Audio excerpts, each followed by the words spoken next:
ಆವಾಗ ಮೊಬೈಲಿನ ಪ್ರಚಾರ ಅಷ್ಟು ಇರಲಿಲ್ಲ, ಕಮ್ಮಿ ಇತ್ತು. ಕರೆಕ್ಟ್. ಹಾಗಾಗಿ ನಾವು ಪೋಸ್ಟಿಗೆ ಕಾಯೋದೇ ಕೆಲಸ ಆಗ್ತದೆ, ಪೋಸ್ಟ್ ಮುಖಾಂತರನೇ ಎಲ್ಲ ವ್ಯವಹಾರ ಆಗ್ತದೆ. ನಮಗೆ ದೇವರ ದಯದಿಂದ ಲಂಚದ ಇದು ಯಾವುದೂ ಬರಲಿಲ್ಲ. ನಮ್ಮ ಇದು ಯೂನಿಟ್ ನೋಡಿ ಬೆಂಗಳೂರಿಂದ ಒಬ್ಬರು ಪೊಲ್ಯೂಷನ್ ಕಂಟ್ರೋಲ್ ಬೋರ್ಡ್ನವರು ಬಂದಿದ್ರು. ಇದು ನಾನು ಬೇರೆ ಎಲ್ಲೂ ನೋಡಲಿಲ್ಲ. ಇದು ನೀವು ಕರೆಕ್ಟ್ ಇದು ರಿಸರ್ಚ್ ಮಾಡಿದ್ದೀರಿ. ಆಫೀಸ್ನಲ್ಲಿ ಯಾವಾಗಲೂ ದೊಡ್ಡ ಮಂದಿಯನ್ನು ಫಸ್ಟಿಗೆ ಕಾಂಟ್ಯಾಕ್ಟೇ ಮಾಡಬಾರ್ದು. ನಾವು ಪಿಯೋನ್ನಿಂದ ಹಿಡಿದು ಅವರ ಬಗ್ಗೆ ಮಾಹಿತಿ ಕೇಳಿ ಯಾರು ಹೇಗೆ ಆ ಅನುಭವದಿಂದ ಮುಂದಿನದ ಹೆಜ್ಜೆಯನ್ನು ಇಡ್ತಿದ್ದೆ. ಹಾಗಾಗಿ ನನಗೆ ಸಾಮಾನ್ಯ ಯಾವುದೇ ಆಫೀಸ್ನಲ್ಲಿ ಹಿನ್ನಡೆ ಆಗಲಿಲ್ಲ. ಬಹುಶಃ ನಾವು ಆ ದಿವಸ ಅವರೊಟ್ಟಿಗೆ ಪಾರ್ಟ್ನರ್ಶಿಪ್ಗೆಲ್ಲ ಹೋಗ್ತಿದ್ರೆ ಈ ಫರ್ಮ್ ಇಷ್ಟು ತಂದೆಯವರು ಕಷ್ಟಪಟ್ಟು ಮಾಡಿದ್ರು ಅದು ನಮ್ದಂತ ಉಳಿತಿರ್ಲಿಲ್ಲ. ನಾವು ಯಾರ್ದೋ ಫ್ಯಾಕ್ಟರಿ ನಾವು ದುಡಿಬೇಕಾಗುವಂತ ಪರಿಸ್ಥಿತಿ ಬರ್ತಿದ್ದೇನೆ. ಬಟ್ ಅದು ದೇವರ ಸಂಕಲ್ಪ, ಅದು ನಮ್ಮ ಕೈಯಲ್ಲಿ ಉಳಿಬೇಕಂತಿತ್ತು. ಹಾಗಾಗಿ ಅವರು ಎಲ್ಲಾ ರೀತಿಯಲ್ಲಿ ಅವರೇ ಸಹಾಯ ಮಾಡಿಕೊಟ್ರು ನಮ್ಗೆ. ಪ್ರಾಮಾಣಿಕವಾಗಿ ಪ್ರಯತ್ನ ಮಾಡಿ ಯಾರು ನೋಡಿ ಜೀವನದಲ್ಲಿ ಏನಾದ್ರು ಸಫಲತೆ ಕಾಣಬೇಕಂತ ಕಷ್ಟಪಟ್ಟರು ನೋಡಿ, ಅಂತವನಿಗೆ ದೇವರು ಕೈ ಬಿಡುದಿಲ್ಲ ಅನ್ನೋದಕ್ಕೋಸ್ಕರ ನಾನು ಹೇಳಿದೊಂದು ಖಂಡಿತ ನಿದರ್ಶನವೇ. 2007ರವರೆಗೆ ಆಲ್ಮೋಸ್ಟ್ ನಾನು ನಂದು ವಾಸಸ್ಥಾನ ಫ್ಯಾಕ್ಟರಿ. ಹೌದು.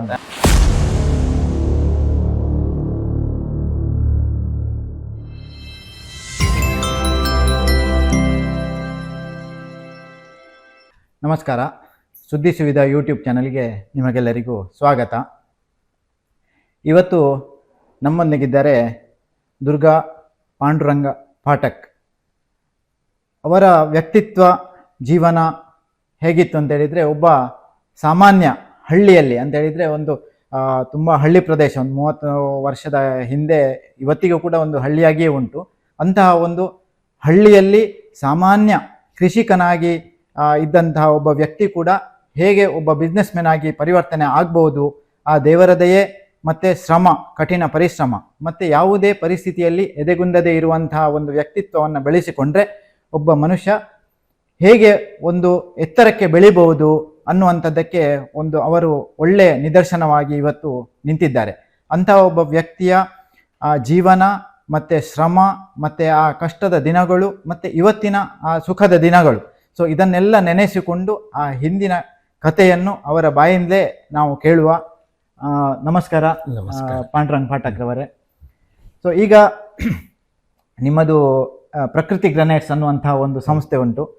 ಸೊ ಆ ಸಂಸ್ಥೆಯ ಬೆಳವಣಿಗೆ ಬಗ್ಗೆ ನಾವು ಬರುವುದಕ್ಕಿಂತ ಮೊದಲು ನಿಮ್ಮದು ಮೂಲ ಅಂತ ಹೇಳಿದರೆ ನಿಮ್ಮ ಫ್ಯಾಮಿಲಿ ಬ್ಯಾಕ್ಗ್ರೌಂಡು, ನೀವು ಎಲ್ಲಿಯವರು, ಇದರ ಬಗ್ಗೆ ಸ್ವಲ್ಪ ತಿಳಿಸಿಕೊಡಿ. ನಮ್ಮದು ಮೂಲ ಇದೆ ಗೋಕುಲ ಮನೆ. ನಮ್ಮ ಹಿರಿಯರು ಇಲ್ಲಿಂದ ಇದ್ದರು.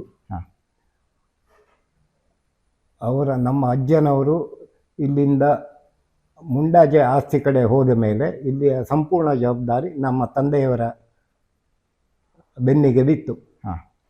ಆಗ ಅವರಿಗೆ ಸಾಂಸಾರಿಕವಾಗಿ ಕೆಲವೊಂದು ಸಮಸ್ಯೆಗಳು ಬಂತು. ತಮ್ಮಂದಿರ ಸಂಸಾರ, ಆಮೇಲೆ ತಂಗಿಯಂದಿರ ಸಂಸಾರ ಜವಾಬ್ದಾರಿ, ಅದನ್ನು ನಿಭಾಯಿಸಿ ಅವರವರಿಗೆ ವ್ಯವಸ್ಥೆ ಮಾಡುವ ಜವಾಬ್ದಾರಿ, ಅದೆಲ್ಲ ಸಂಪೂರ್ಣವಾಗಿ ಯಶಸ್ವಿಯಾಗಿ ಅವರು ನಿರ್ವಹಿಸಿ ನಂತರ ಈ ಕಾರ್ಯಕ್ಷೇತ್ರ ಸ್ವಲ್ಪ ಅವರಿಗೆ ಸಣ್ಣದಂತ ತೋರಿ ಅವರು ಇಲ್ಲಿಂದ ಧಾರವಾಡಕ್ಕೆ ವಲಸೆ ಹೋದರು. 1973ರಲ್ಲಿ. ಆವಾಗ ನನ್ನ ಗ್ರ್ಯಾಜುಯೇಷನ್ ಆಗಿದ್ದಷ್ಟೇ. ಇಲ್ಲಿ ಅವ್ಯವಸ್ಥೆ ಆಗಬಾರ್ದಂತ ಸ್ವಲ್ಪ ಸಮಯದ ಮಟ್ಟಿಗೆ ನನ್ನನ್ನು ಇಲ್ಲಿ ನಿಲ್ಲಕ್ಕೆ ಹೇಳಿದರು. ನಾನು ಅವರ ಮಾತಿಗೆ ಒಪ್ಪಿ ಇಲ್ಲೇ ನಿಂತು ಇದನ್ನು ಮುಂದುವರಿಸಿಕೊಂಡು ಹೋಗುವ ಜವಾಬ್ದಾರಿ ನನ್ನ ಮೇಲೆ ಬಿತ್ತು. ಅಂದರೆ ಇದನ್ನಂತ ಹೇಳಿದ್ರೆ ನಿಮ್ಮದು ಕೃಷಿ ಇತ್ತ ಅಥವಾ ಕೃಷಿ ಮಾತ್ರ? ಕೃಷಿ ಮಾತ್ರ. ಅಂದರೆ ಆಗ ಯಾವುದೇ ವ್ಯವಹಾರಗಳು ಇರಲಿಲ್ಲ, ಯಾವುದು ಕೃಷಿ ಭೂಮಿ ಇತ್ತು. ನಿಮ್ಮ ತಂದೆಯವರ ಹೆಸರು ಮತ್ತು ತಾಯಿಯವರ ಹೆಸರು? ನಮ್ಮ ತಂದೆಯವರು ಸೀತಾರಾಮ್ ಪಾಠಕ್, ತಾಯಿಯವರು ಜಾನಕಿಬಾಯಿ. ಅವರದ್ದು ವ್ಯವಹಾರ ಏನಿತ್ತು ಅಂತ ಹೇಳಿದ್ರೆ, ಕೃಷಿಕರಾಗಿದ್ರು ಅವರು ಅಥವಾ ಹೇಗೆ? ಪುರೋಹಿತರಾಗಿದ್ರು ತಂದೆಯವರು? ಬಹುಮುಖ ಪ್ರತಿಭೆ ಆಗಿದ್ರು ಅವರು. ಒಂದು ಪುರೋಹಿತ್ಗೆ, ಎರಡನೇದಾಗಿ ಹರಿಕಥೆ.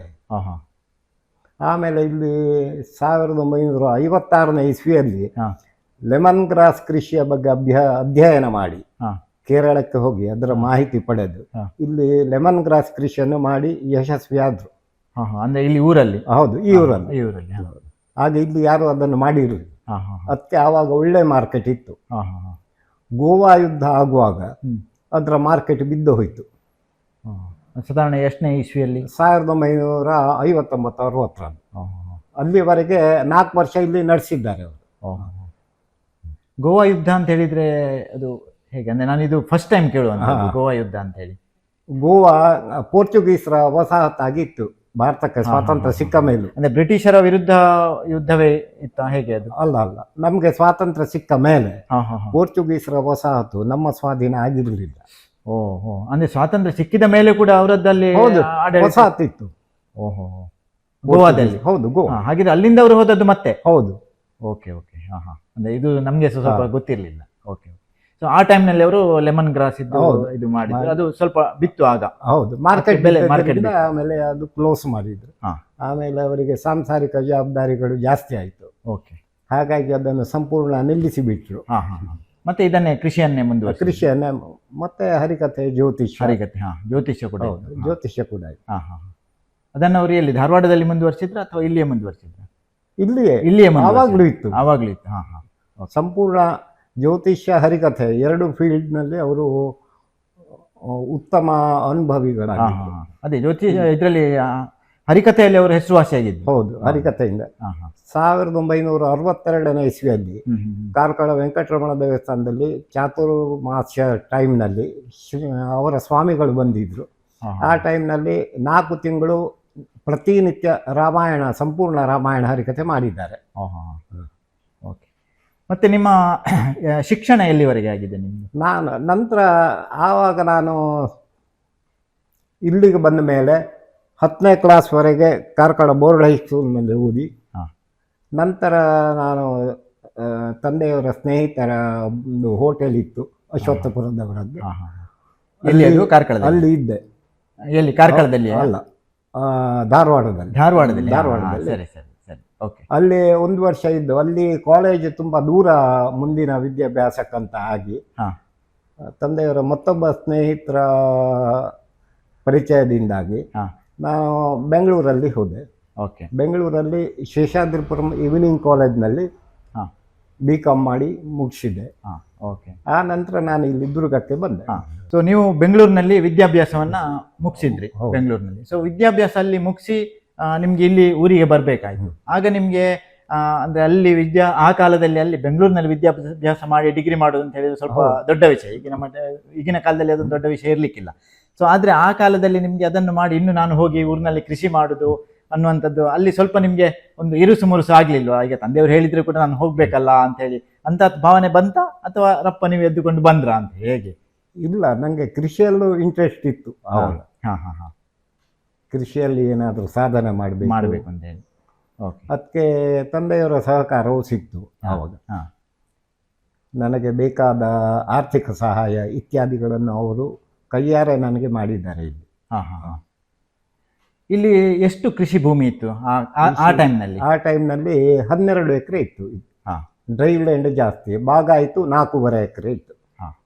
ಅಂದ್ರೆ ಅದರಲ್ಲಿ ಖಾಲಿ ಸಹಿತ ಅಥವಾ ಎಲ್ಲದರಲ್ಲಿ ಅಡಿಕೆ ಕೃಷಿ ಇತ್ತ ಅಥವಾ ತೆಂಗು ಇತ್ತ ಹೇಗೆ? ಅಡಿಕೆ ತೆಂಗು ಮಿಕ್ಸ್ ಇತ್ತು. ಅಡಿಕೆ ಮತ್ತೆ ತೆಂಗು ಎರಡು ಸಹ ಮಿಕ್ಸ್ ಇತ್ತು. ಮತ್ತೆ ಆ ಸಮಯದಲ್ಲಿ ನೀವು ಇಲ್ಲಿಗೆ ಬಂದು ಅಂದ್ರೆ ನಿಮ್ಗೆ ಆಕ್ಚುಲಿ ಕೃಷಿಯಲ್ಲಿ ಮಾಡಿ ಅಂತ ಅನುಭವ ಇರಲಿಲ್ಲ ಆ ಟೈಮ್ನಲ್ಲಿ. ಸೊ ಹಾಗೆ ನಿಮ್ಗೆ ಅಲ್ಲಿ ಕಷ್ಟ ಆಯ್ತಾ ಇಲ್ಲಿ ಕೃಷಿ ಮಾಡ್ಲಿಕ್ಕೆ, ಅಥವಾ ನೀವು ಹೊಂದಿಕೊಂಡ್ರೆ ಇದಕ್ಕೆ? ಹೊಂದಿಕೊಂಡೆ ಒಂದು. ಎರಡನೇದಾಗಿ ನಮ್ಮ ನೇಬರ್ಸ್ ಇದ್ದಾರಲ್ಲ, ಅವರು ಹೇಗೆ ಕೃಷಿ ಮಾಡ್ತಾರೆ ಅನ್ನೋದನ್ನು ನೋಡಿ ಅದನ್ನು ನಾನು ಫಾಲೋ ಮಾಡಿದೆ ಅವಾಗ. ಅಂದ್ರೆ ಆ ನೋಡಿ ಕಲಿಯುವಂತ ಮೆಂಟಾಲಿಟಿ ಇತ್ತು ನಿಮ್ಗೆ ಆ ಟೈಮ್ನಲ್ಲಿ. ಅಂದ್ರೆ ಬೇರೆಯವರು ಮಾಡಿದ್ದನ್ನು ನೋಡಿ ಅವರ ಎಕ್ಸ್ಪೀರಿಯನ್ಸ್ ಅನ್ನ ತಕೊಳ್ಳುದು ಮತ್ತೆ ಅದನ್ನು ಗ್ರಾಸ್ಪ್ ಮಾಡಿಕೊಳ್ಳುವಂತ ಒಂದು ಆ ಪ್ರವೃತ್ತಿ ನಿಮ್ಗೆ ಆ ಸಣ್ಣ ಪ್ರಾಯದಿಂದ ಇತ್ತು ಅಂತ ಹೇಳಿ ಕಾಣ್ತದೆ. ಸೊ ಹಾಗಾಗಿ ನೀವು ಇಷ್ಟು ಮೇಲಕ್ಕೆ ಬಂದ್ರಿ. ಸೊ ಅದು ಒಂದಾಯ್ತು. ಮತ್ತೆ ಅದರಲ್ಲಿ ನಿಮ್ಗೆ ಜೀವನ ಸಾಗಿಸುವಷ್ಟು ನಿಮ್ಗೆ ಇನ್ಕಮ್ ಇತ್ತ ಆ ಟೈಮ್ನಲ್ಲಿ? ಹೇಗೆ? ಬಹಳ ಕಷ್ಟ ಆಗ್ತಿತ್ತು ಸಮತ. ಆದರೆ ನನಗೆ ಇಲ್ಲಿ ಸಾಂಸಾರಿಕ ಜವಾಬ್ದಾರಿ ಕೆಲವೊಂದು ಬೀಳ್ತಿತ್ತು. ಅಂದ್ರೆ ಸಾಂಸಾರಿಕ ಜವಾಬ್ದಾರಿ, ಅಣ್ಣ ತಮ್ಮಂದ್ರ ಮದುವೆ, ಅದರದ್ದು ಕೆಲವೊಂದು ಜವಾಬ್ದಾರಿಗಳನ್ನು ನಾವೇ ನಿಭಾಯಿಸ್ತಿದ್ದೇವೆ. Okay okay. ಸೊ ನಿಮ್ಗೆ ಅದು ಈ ಕೃಷಿಯಿಂದ ಆಗ್ಬೇಕಿತ್ತು? ಹೌದು, ಕೃಷಿಯಿಂದ. ಓಕೆ. ಏನೋ ಒಂದು ಹೊಂದಾಣಿಕೆಯಿಂದ ತಂದೆಯವರು ನಮಗೆ ಕೆಲವೊಂದು ಸಹಾಯನೂ ಮಾಡಿದ್ರು ಆವಾಗ. ಆದರೆ ಜವಾಬ್ದಾರಿ ತಗೊಳ್ಳೋದು ದೊಡ್ಡದು ಆವಾಗ. ಹೌದು. ಅವಾಗಂದ್ರೆ ಸಂಪನ್ಮೂಲ ಸಹ ಕಡಿಮೆ ಇತ್ತು. ಹೌದು, ಆ ಟೈಮ್ನಲ್ಲಿ ಕಷ್ಟ. ಮತ್ತೆ ನಿಮ್ಗೆ ಮದುವೆ ಎಲ್ಲ ಯಾವ ಪ್ರಾಯದಲ್ಲಿ ಆಯ್ತು, ಮತ್ತೆ ಎಷ್ಟು ವರ್ಷದಲ್ಲಿ, ಯಾರನ್ನು ಮದುವೆ ಆದ್ರಿ ನೀವು, ಅದರ ಬಗ್ಗೆ? ನನಗೆ ಇಲ್ಲಿ ನಾನೇ ನಿಲ್ಲೋದಂತ ಆದಮೇಲೆ ತಂದೆಯವರು ನಮ್ಮ ಅಣ್ಣನಿಗೆ ಕೇಳಿದರು, ನೀನು ಗೋಕುಲದಲ್ಲಿ ನಿಲ್ಲಬೇಕು, ಹಿರಿಯ ಮಗ ಅಂತ. ಅದಕ್ಕೆ ಅವರು ನಾನು ಇನ್ನೂ ಕಲಿಬೇಕು, ಹಾಗಾಗಿ ನಾನು ಇಲ್ಲಿ ನಿಲ್ಲೋದಿಲ್ಲ ಅಂತ ಹೇಳಿದರು. ಆಮೇಲೆ ನನಗೆ ಕೇಳಿದರು, ಆಯ್ತು ನಾನು ನಿಲ್ತೇನೆ, ಆದರೆ ಒಂದು ಮದುವೆ ವ್ಯವಸ್ಥೆ ಏನಾದರೂ ಆಗಬೇಕು, ಮನೆಯಲ್ಲಿ ಹೆಂಗಸಬೇಕು. ಆವಾಗ ನಮ್ಮ ಸೋದರ ಮಾವನಾದ ವೆಂಕಟೇಶ್ ಡೋಂಗ್ರೆ ಕಲ್ಲಣ ಅವರು ಒಂದು ಸೂಚಿಸಿದ್ರು ಸಂಬಂಧ. ಅದು ನೋಡುವಾಗ ಜಾತಕ ಸಹ ಒಳ್ಳೇದು ಬಂತು. ಬಹಳ ಹೇರಂಜೆ ಜೋಶಿ ವಿನಾಯಕ್ ಭಟ್ರ ಮಗಳು, ಕೊನೆಯ ಮಗಳು. ಅವರು 7 ಮಂದಿ ಅಕ್ಕ ತಂಗಿ ಅಂದರು. ಕೊನೆಯದಾಗಿ ಗೀತಾ ಜೋಶಿ, ಅವರ ಜಾತಕ ಹೊಂದಿ ಬಂದು ಅದು ಮದುವೆ ಆಗೋದಂತಾಗಿ ಅದರ ಪ್ರಕಾರ 1975 ಜೂನ್ 25ರಂದು ಮದುವೆ ಆಯಿತು. ಅವರು ಕೂಡ ವಿದ್ಯಾಭ್ಯಾಸ ಅವರದ್ದು BA ಆಗಿದೆ. ಇಲ್ಲಿ ಕಾರ್ಕಳ ಭುವನೇಂದ್ರ ಕಾಲೇಜ್ನಲ್ಲೇ ಕಲಿತವರು. ಹಾಗೆ ನಿಮಗೆ ನಿಮ್ಮ ವೈವಾಹಿಕ ಜೀವನ ಅಲ್ಲಿಂದ ಹೌದು ಶುರು ಆಯಿತು, ಪ್ರಾರಂಭ ಆಯಿತು. ಮತ್ತೆ ಹೇಗೆ ನಡೀತು? ಅಂದರೆ ಕೃಷಿ ಚಟುವಟಿಕೆ ಎಷ್ಟು ವರ್ಷಗಳ ಕಾಲ ಮಾಡಿದ್ರಿ ನೀವು? ಕೃಷಿ ಸಾಮಾನ್ಯ ಒಂದು 10 ವರ್ಷಗಳ ಕಾಲ ಮಾಡಿದ್ರಿ. ಜಾಸ್ತಿ ಮಾಡಿದ್ದೇವೆ ನಾವು. ಅದರ ಮಧ್ಯದಲ್ಲಿ, ಕೃಷಿಯ ಮಧ್ಯದಲ್ಲಿ ಬೇರೆ ಏನಾದರೂ ನಿಮಗೆ ಪ್ರವೃತ್ತಿ ಅಂತ ಹೇಳಿ, ಈಗ ಪೌರೋಹಿತ್ಯ ಇರಲಿ, ಬೇರೆ ಎಂತಾದ್ರೂ ಇನ್ಕಮ್ ಸೋರ್ಸ್ ಬೇರೆ ಏನಾದರೂ ಅಡಿಷನಲ್ ಇತ್ತಾ? ಸಣ್ಣ ರೀತಿಯಲ್ಲಿ ಆವಾಗ ಸ್ಪ್ರಿಂಕ್ಲರ್ ಬಂದಿತ್ತು ತೋಟಗಳಿಗೆ, ಅದನ್ನು ಕೆಲವರ ಮನೆಗೆ ಹೀಗೆ ನಾನು ಮಾಡಿಕೊಟ್ಟಿದ್ದೇನೆ. ಸ್ಪ್ರಿಂಕ್ಲರ್ ಎಲ್ಲ ಹಾಕಿ ಕೊಡುವಂಥದ್ದು, ಅಳವಡಿಸಿಕೊಡುವಂಥದ್ದು. ಮತ್ತೆ ಕೆಲವು ಸಣ್ಣ ಪುಟ್ಟ ಸಹಾಯಗಳನ್ನು ನಾನು ಮಾಡ್ತಿದ್ದೆ. ಅಂದ್ರೆ ಸ್ವಲ್ಪ ಟೆಕ್ನಿಕಲ್ ಇಂಟ್ರೆಸ್ಟ್ ಆ ಫೀಲ್ಡ್ ಅಲ್ಲಿ ಇರುವಂತದ್ದು ನಿಮ್ಗೆ ಕಾಣ್ತದೆ. ಅಂದ್ರೆ ಟೆಕ್ನಿಕಲ್ ಫೀಲ್ಡ್ ಅಲ್ಲಿ ನಿಮ್ಗೆ ಇಂಟ್ರೆಸ್ಟ್ ಇತ್ತು ಆ ಟೈಮ್ನಲ್ಲಿ. ಅದು ಮತ್ತೆ ನಿಮ್ಗೆ ಈಗ ನೀವು ಮಾಡ್ತಾ ಇರುವಂತದ್ದು ಗ್ರಾನೈಟ್ ಬಿಸ್ನೆಸ್ ಅಂತ ಹೇಳಿದ್ರೆ, ನಿಮ್ದು ಪ್ರಕೃತಿ ಗ್ರಾನೈಟ್ಸ್ ಅನ್ನುವಂಥದ್ದು ಒಂದು ದೊಡ್ಡ ಸಂಸ್ಥೆ ಉಂಟು, ಈಗ ತುಂಬಾ ಜನಪ್ರಿಯ ಆಗಿದೆ ಆಲ್ರೆಡಿ. ಸೊ ಅದ್ರದ್ದು ಪ್ರಾರಂಭ ಹೇಗೆ ಆಯ್ತು? ಅಂದ್ರೆ ಇನಿಷಿಯಲ್ ಅದ್ರದ್ದು ನಿಮ್ಗೆ ಆ ಟ್ರಿಗರಿಂಗ್ ಎಲ್ಲಿ ಆಯ್ತು ಅನ್ನುವಂಥದ್ದು? ಅದು ಇಲ್ಲಿ ನಮ್ಮ ಅಕ್ಕನ ಅಳಿಯ ಚಿದಂಬರ್ ನಿಗಡೆ ಅಂತ, ನನ್ನ ದೊಡ್ಡ ಅಕ್ಕ ಕಮಲಾ ಡೋಂಗ್ರೆ, ಅವರನ್ನು ಶೃಂಗೇರಿ ಕೊಟ್ಟದ್ದು. ಅವರ ನನ್ನ ಭಾವ ಪೋಸ್ಟ್ ಮಾಸ್ಟ್ರು. ಅವರ ಅಳಿಯ ಒಮ್ಮೆ ಇಲ್ಲಿ ಬಂದಾಗ ಇಲ್ಲಿ ತಿರುಗಿ ನೋಡಿ, ನಮ್ಮ ಜಾಗದಲ್ಲಿ ಬ್ಲ್ಯಾಕ್ ಗ್ರಾನೈಟ್ ಇದೆ, ಇದು ಗ್ರಾನೈಟ್ ಮಾವ, ನೀವು ಟೆಸ್ಟ್ ಮಾಡಿಸಿ, ಒಳ್ಳೆ ಡಿಪಾಸಿಟ್ ಸಿಕ್ಕಿದ್ರೆ ನಿಮ್ಗೆ ಒಳ್ಳೆ ರೀತಿ ಮಾರ್ಬೋದು, ಇಲ್ಲಾಂದ್ರೆ ಸಣ್ಣ ಯೂನಿಟು ಮಾಡ್ಬೋದು, ಒಂದು ಸಲಹೆ ಕೊಟ್ಟರು. ಅದರ ಪ್ರಕಾರ ನಾನು ಇಲ್ಲಿಂದ ಕಾಸರಗೋಡು ಒಂದು ಸಣ್ಣ ಫ್ಯಾಕ್ಟ್ರಿಗೆ ಹೋಗಿ ಇಲ್ಲಿಂದ ಸ್ಯಾಂಪಲ್ ಪೀಸ್ ಕೊಂಡೋಗಿ ಪಾಲಿಶ್ ಮಾಡಿಸಿ ನೋಡುವಾಗ ಒಳ್ಳೆ ಕ್ವಾಲಿಟಿ ಅಂತ ಗೊತ್ತಾಯಿತು. ಅದೀಗ ನೀವು ಅಂದರೆ ನಿಮ್ಮ ಜಾಗದಲ್ಲಿ ಇದ್ದದ್ದು? ಹೌದು. ಅವರು ಅದನ್ನು ಹೇಗೆ ಅಬ್ಸರ್ವ್ ಮಾಡಿದ್ರು? ಈಗ ಯೂಶ್ವಲಿ ನಾವು ಎಂತ ಮಾಡ್ತೇವೆ, ಒಂದು ಜಾಗಕ್ಕೆ ಹೋಗ್ತೇವೆ ನಾವು, ಫಸ್ಟ್ ಆಫ್ ಆಲ್ ಜಾಗ ಅವರ ಮನೆಗೆ ಹೋಗಿ ಹಿಂದೆ ಬರ್ತೇವೆ, ಅಲ್ಲಿ ಏನು ಎಲ್ಲಿ ತೋಟದಲ್ಲಿ ತಿರುಗಾಡ್ಲಿಕ್ಕೆ ಹೋಗುದಿಲ್ಲ. ಅದು ತೀರಾ ಸಂಬಂಧಿಕರು ಅಂತ ಹೇಳಿ, ಅದು ತೀರಾ ಕ್ಲೋಸ್ ಇದ್ದವರು ಅಂತ ಹೇಳಿದ್ರೆ ಸ್ವಲ್ಪ ತೋಟ ಎಲ್ಲ ನೋಡ್ತೇವೆ. ಸೊ ಆಗ್ಲೇ ಅವರಿಗೆ ಅದು ಕಲ್ಲು ಖಂಡಿತ ಅಥವಾ ಹೇಗೆ, ಅಂದ್ರೆ ಅವರಿಗೆ ಅದರಲ್ಲಿ ಹೇಗೆ ನಾಲೆಜ್ ಇತ್ತು? ಅವರು ಗ್ರಾನೈಟ್ ಇಂಡಸ್ಟ್ರಿಯಲ್ಲೇ ಇದ್ದವರು. ಸರಿ, ಕ್ರಿಸ್ಟಲ್ ಗ್ರಾನೈಟ್, ಹಾಗಾಗಿ ಸ್ವಲ್ಪ ಅವರಿಗೆ ಅದರಲ್ಲಿ ನಾಲೆಜ್ ಇತ್ತು, ಪೂರ್ತಿ ನಾಲೆಜ್. ಅವರು ವಿದೇಶಕ್ಕೆಲ್ಲ ಹೋಗ್ತಾ ಇದ್ರು, ಸ್ಟೋನ್ ಮಾರ್ಕೆಟಿಂಗ್. ಹಾಗೆ ಅವರು ಎಕ್ಸ್ಪರ್ಟ್. ಸೊ ಅದು ಬಟ್ ಕಲ್ಲು ಮಣ್ಣಿನ ಅಡಿಯಲ್ಲಿ ಇರುವುದಿಲ್ವಾ? ಅದು ಹೇಗೆ ಅಲ್ಲ, ಐಡೆಂಟಿಫಿಕೇಶನ್ ಅವರು ಹೇಗೆ ಮಾಡಿದ್ರು ಅಂತ ನನಗೆ ಅದು ಕ್ಯೂರಿಯಾಸಿಟಿ. ಅಲ್ಲ, ಆವಾಗ ಅವರು ಅಷ್ಟು ಹೇಳಿದ್ರು. ಆಮೇಲೆ ನಾನು ಬೆಂಗಳೂರಿಗೆ ಹೋಗಿ ಗಡಿ ಇಲಾಖೆ ಹೆಡ್ ಆಫೀಸ್ನಲ್ಲಿ ಅಲ್ಲಿ ಹೋಗಿ ಅವರ ಹತ್ರ ಮಾತಾಡಿ, ಹೀಗೆ ಡಿಪಾಸಿಟ್ ಉಂಟು, ಹೇಗೆ ಟೆಸ್ಟ್ ಮಾಡಬೇಕು. ಅವರು ಆವಾಗ ಹೇಳಿದರು, ನಾನು 1-2 ತಿಂಗಳಲ್ಲಿ ಮಂಗಳೂರು ಕಡೆ ಬರುವ ಇದ್ದೇನೆ ಆಫೀಸರ್, ಆವಾಗ ನಿಮ್ಮ ಅಲ್ಲಿಗೂ ಬರ್ತೇನೆ, ನಾನು ಬಂದು ಸೈಟ್ ನೋಡಿ ನಿಮಗೆ ಸಜೆಷನ್ ಕೊಡ್ತೇನೆ ಅಂತ ಹೇಳಿದರು. ಓಕೆ. ಮತ್ತೆ ಅವರು ಪ್ರಕಾರ ಅವರು ಬಂದರು, ಇಲ್ಲಿ ನೋಡಿ ಹೇಳಿದರು ಅವರು, ಇಲ್ಲಿ ದೊಡ್ಡ ಟೈಪಿನ ಡಿಪಾಸಿಟ್ ಸಿಗ್ಲಿಕ್ಕಿಲ್ಲ ನಿಮಗೆ, ಶೀಟ್ಸ್ ಸಿಗೋದಿಲ್ಲ, ಗುಂಡು ಕಲ್ಲು ಥರ ಡಿಪಾಸಿಟ್ ಸಿಗತ್ತೆ, ಆದರೆ ಅದು ಅಷ್ಟು ಪ್ರಾಫಿಟೇಬಲ್ ಅಲ್ಲ. ಶೀಟ್ ಸಿಕ್ಕಿದ್ರೆ ಮಾತ್ರ ಕಾಸ್ಟ್ ಆಫ್ ಪ್ರೊಡಕ್ಷನ್ ಕಮ್ಮಿ ಆಗುತ್ತೆ. ಇದೆಲ್ಲ ಪ್ರೊಸೆಸಿಂಗ್ ಮತ್ತು ಕಲ್ಲು ತೆಗಿಲಿಕ್ಕೆ ಖರ್ಚು ಜಾಸ್ತಿ ಬರುತ್ತೆ. ಸಜೆಷನ್ ಕೊಟ್ಟರು. Okay okay. ಆದರೂ ನಮಗೊಂದು ಉತ್ಸಾಹ, ಸಣ್ಣ ಯೂನಿಟ್ ಆದರೂ ಮಾಡಿ ಅದನ್ನು ಹೇಗೆ ಯೂಸ್ ಮಾಡ್ಬೋದು. ಸ್ವಲ್ಪ ನಮ್ಮ ಜಾಗದಲ್ಲಿ ಅಗದು ಎಲ್ಲ ಟೆಸ್ಟ್ ಮಾಡಿ ನೋಡಿ ಆಯಿತು, ಅಷ್ಟು ಸಿಕ್ಕಿಲ್ಲ. ಆಮೇಲೆ ನನ್ನ ತಲೆಗೆ ಹೋಗಿ ಇಲ್ಲಿ ಕಾರ್ಕಳದಲ್ಲಿ ಪಾದೆ ಕಲ್ಲು ಉಂಟು, ಗ್ರೇ ಕಲ್ಲರ್, ಅದರದ್ದೊಂದು ಕಲ್ಲು ಪೀಸ್ ಬೆಂಗಳೂರಿಗೆ ಕೊಂಡು ಹೋಗಿ ಬೆಂಗಳೂರಲ್ಲಿ ಟೆಸ್ಟ್ ಮಾಡಿಸಿ ಕಟ್ಟಿಂಗ್ ಮಾಡಿ ಪಾಲಿಷ್ ಮಾಡಿ ಇಲ್ಲಿ ತಗೊಂಡು ಬಂದೆ. ನಂಬರ್ 1 ಕ್ವಾಲಿಟಿ ಅಂತ ಗೊತ್ತಾಯ್ತು, ಪಾಲಿಶ್ ಒಳ್ಳೆನಿಲ್ಲ ಅಂತ. ಓಕೆ. ಆಮೇಲೆ ನಾವಿಲ್ಲಿ ಲೋಕಲ್ ಕಲ್ಲನ್ನೇ ಬಿಸ್ನೆಸ್ಸಿಗೆ ಯೂಸ್ ಮಾಡಲಿಕ್ಕೆ ಶುರು ಮಾಡಿದ್ದೇವೆ. ಅಂದ್ರೆ ಮತ್ತೆ ಇಲ್ಲಿಯ ಕಲ್ಲಿದ್ದು ಪ್ಲಾನ್ ಕ್ಯಾನ್ಸಲ್ ಮಾಡಿ ಹೌದು ಇಲ್ಲಿ ಲೋಕಲ್ ಕಲ್ಲನ್ನ ಯೂಸ್ ಮಾಡಿ, ಅಂದ್ರೆ ನಿಮ್ಗೆ ನಿಮ್ಮಲ್ಲಿ ಸಿಕ್ಕಿದ್ರೇನು ಹೌದು ಒಟ್ಟಾರೆ ಹತ್ರದಲ್ಲಿ ಆದ್ರೆ ಆಯ್ತು, ಅಂದ್ರೆ ಟ್ರಾನ್ಸ್ಪೋರ್ಟೇಷನ್ ನಿಮ್ಗೆ ಕಾಸ್ಟ್ ವೈಸ್ ಕಮ್ಮಿ ಆಗ್ಬೇಕು ಅನ್ನುವಂತ ಥಾಟ್ ಅಲ್ಲಿ ನೀವು ಸ್ಟಾರ್ಟ್ ಮಾಡಿದ್ರಿ. ಸೊ ಅದಕ್ಕೆ ಮತ್ತೆ ನೀವು ಪಾಲಿಶಿಂಗ್ ಮೆಷಿನ್ ಅದೆಲ್ಲ ಮೆಷಿನರಿ ಹಾಕಿದ್ರ? ಮೆಷಿನರಿ ಹಾಕಿ. ಅದಕ್ಕೆ ಅಂದ್ರೆ ಅದ್ರದ್ದು ರಿಸರ್ಚ್ ನೀವು ಹೇಗೆ ಮಾಡಿದ್ರ? ಅಂದ್ರೆ ಈಗ ಆಕ್ಚುಲಿ ನಿಮ್ಗೆ ಅದ್ರ ಬಗ್ಗೆ ಏನು ಗೊತ್ತಿಲ್ಲ, ನಿಮ್ಮ ಸಂಬಂಧಿಕರಿಗೆ ಗೊತ್ತಿರಬಹುದು ವಿನಃ ನಿಮ್ಗೇನು ಅದ್ರಲ್ಲಿ ಗೊತ್ತಿರ್ಲಿಕ್ಕಿಲ್ಲ. ಅದನ್ನು ನೀವು ಹೇಗೆ ರಿಸರ್ಚ್ ಮಾಡಿದ್ರಿ, ಅಥವಾ ಬೇರೆ ನೀವು ಫ್ಯಾಕ್ಟ್ರಿಗೆ ಹೋಗಿ ವಿಸಿಟ್ ಮಾಡಿದ್ರಾ? ವಿಸಿಟ್ ಮಾಡಿದ್ದೇನೆ. ಹುಬ್ಬಳ್ಳಿಯಲ್ಲಿ ಒಬ್ಬರ ಫ್ಯಾಕ್ಟ್ರಿಗೆ ನೋಡ್ಲಿಕ್ಕೆ ಹೋಗಿದ್ದೆ. ಅವರು ಎಕ್ಸ್ಪೀರಿಯನ್ಸ್ ಹೇಳಿದ್ರು ಹೀಗೆ.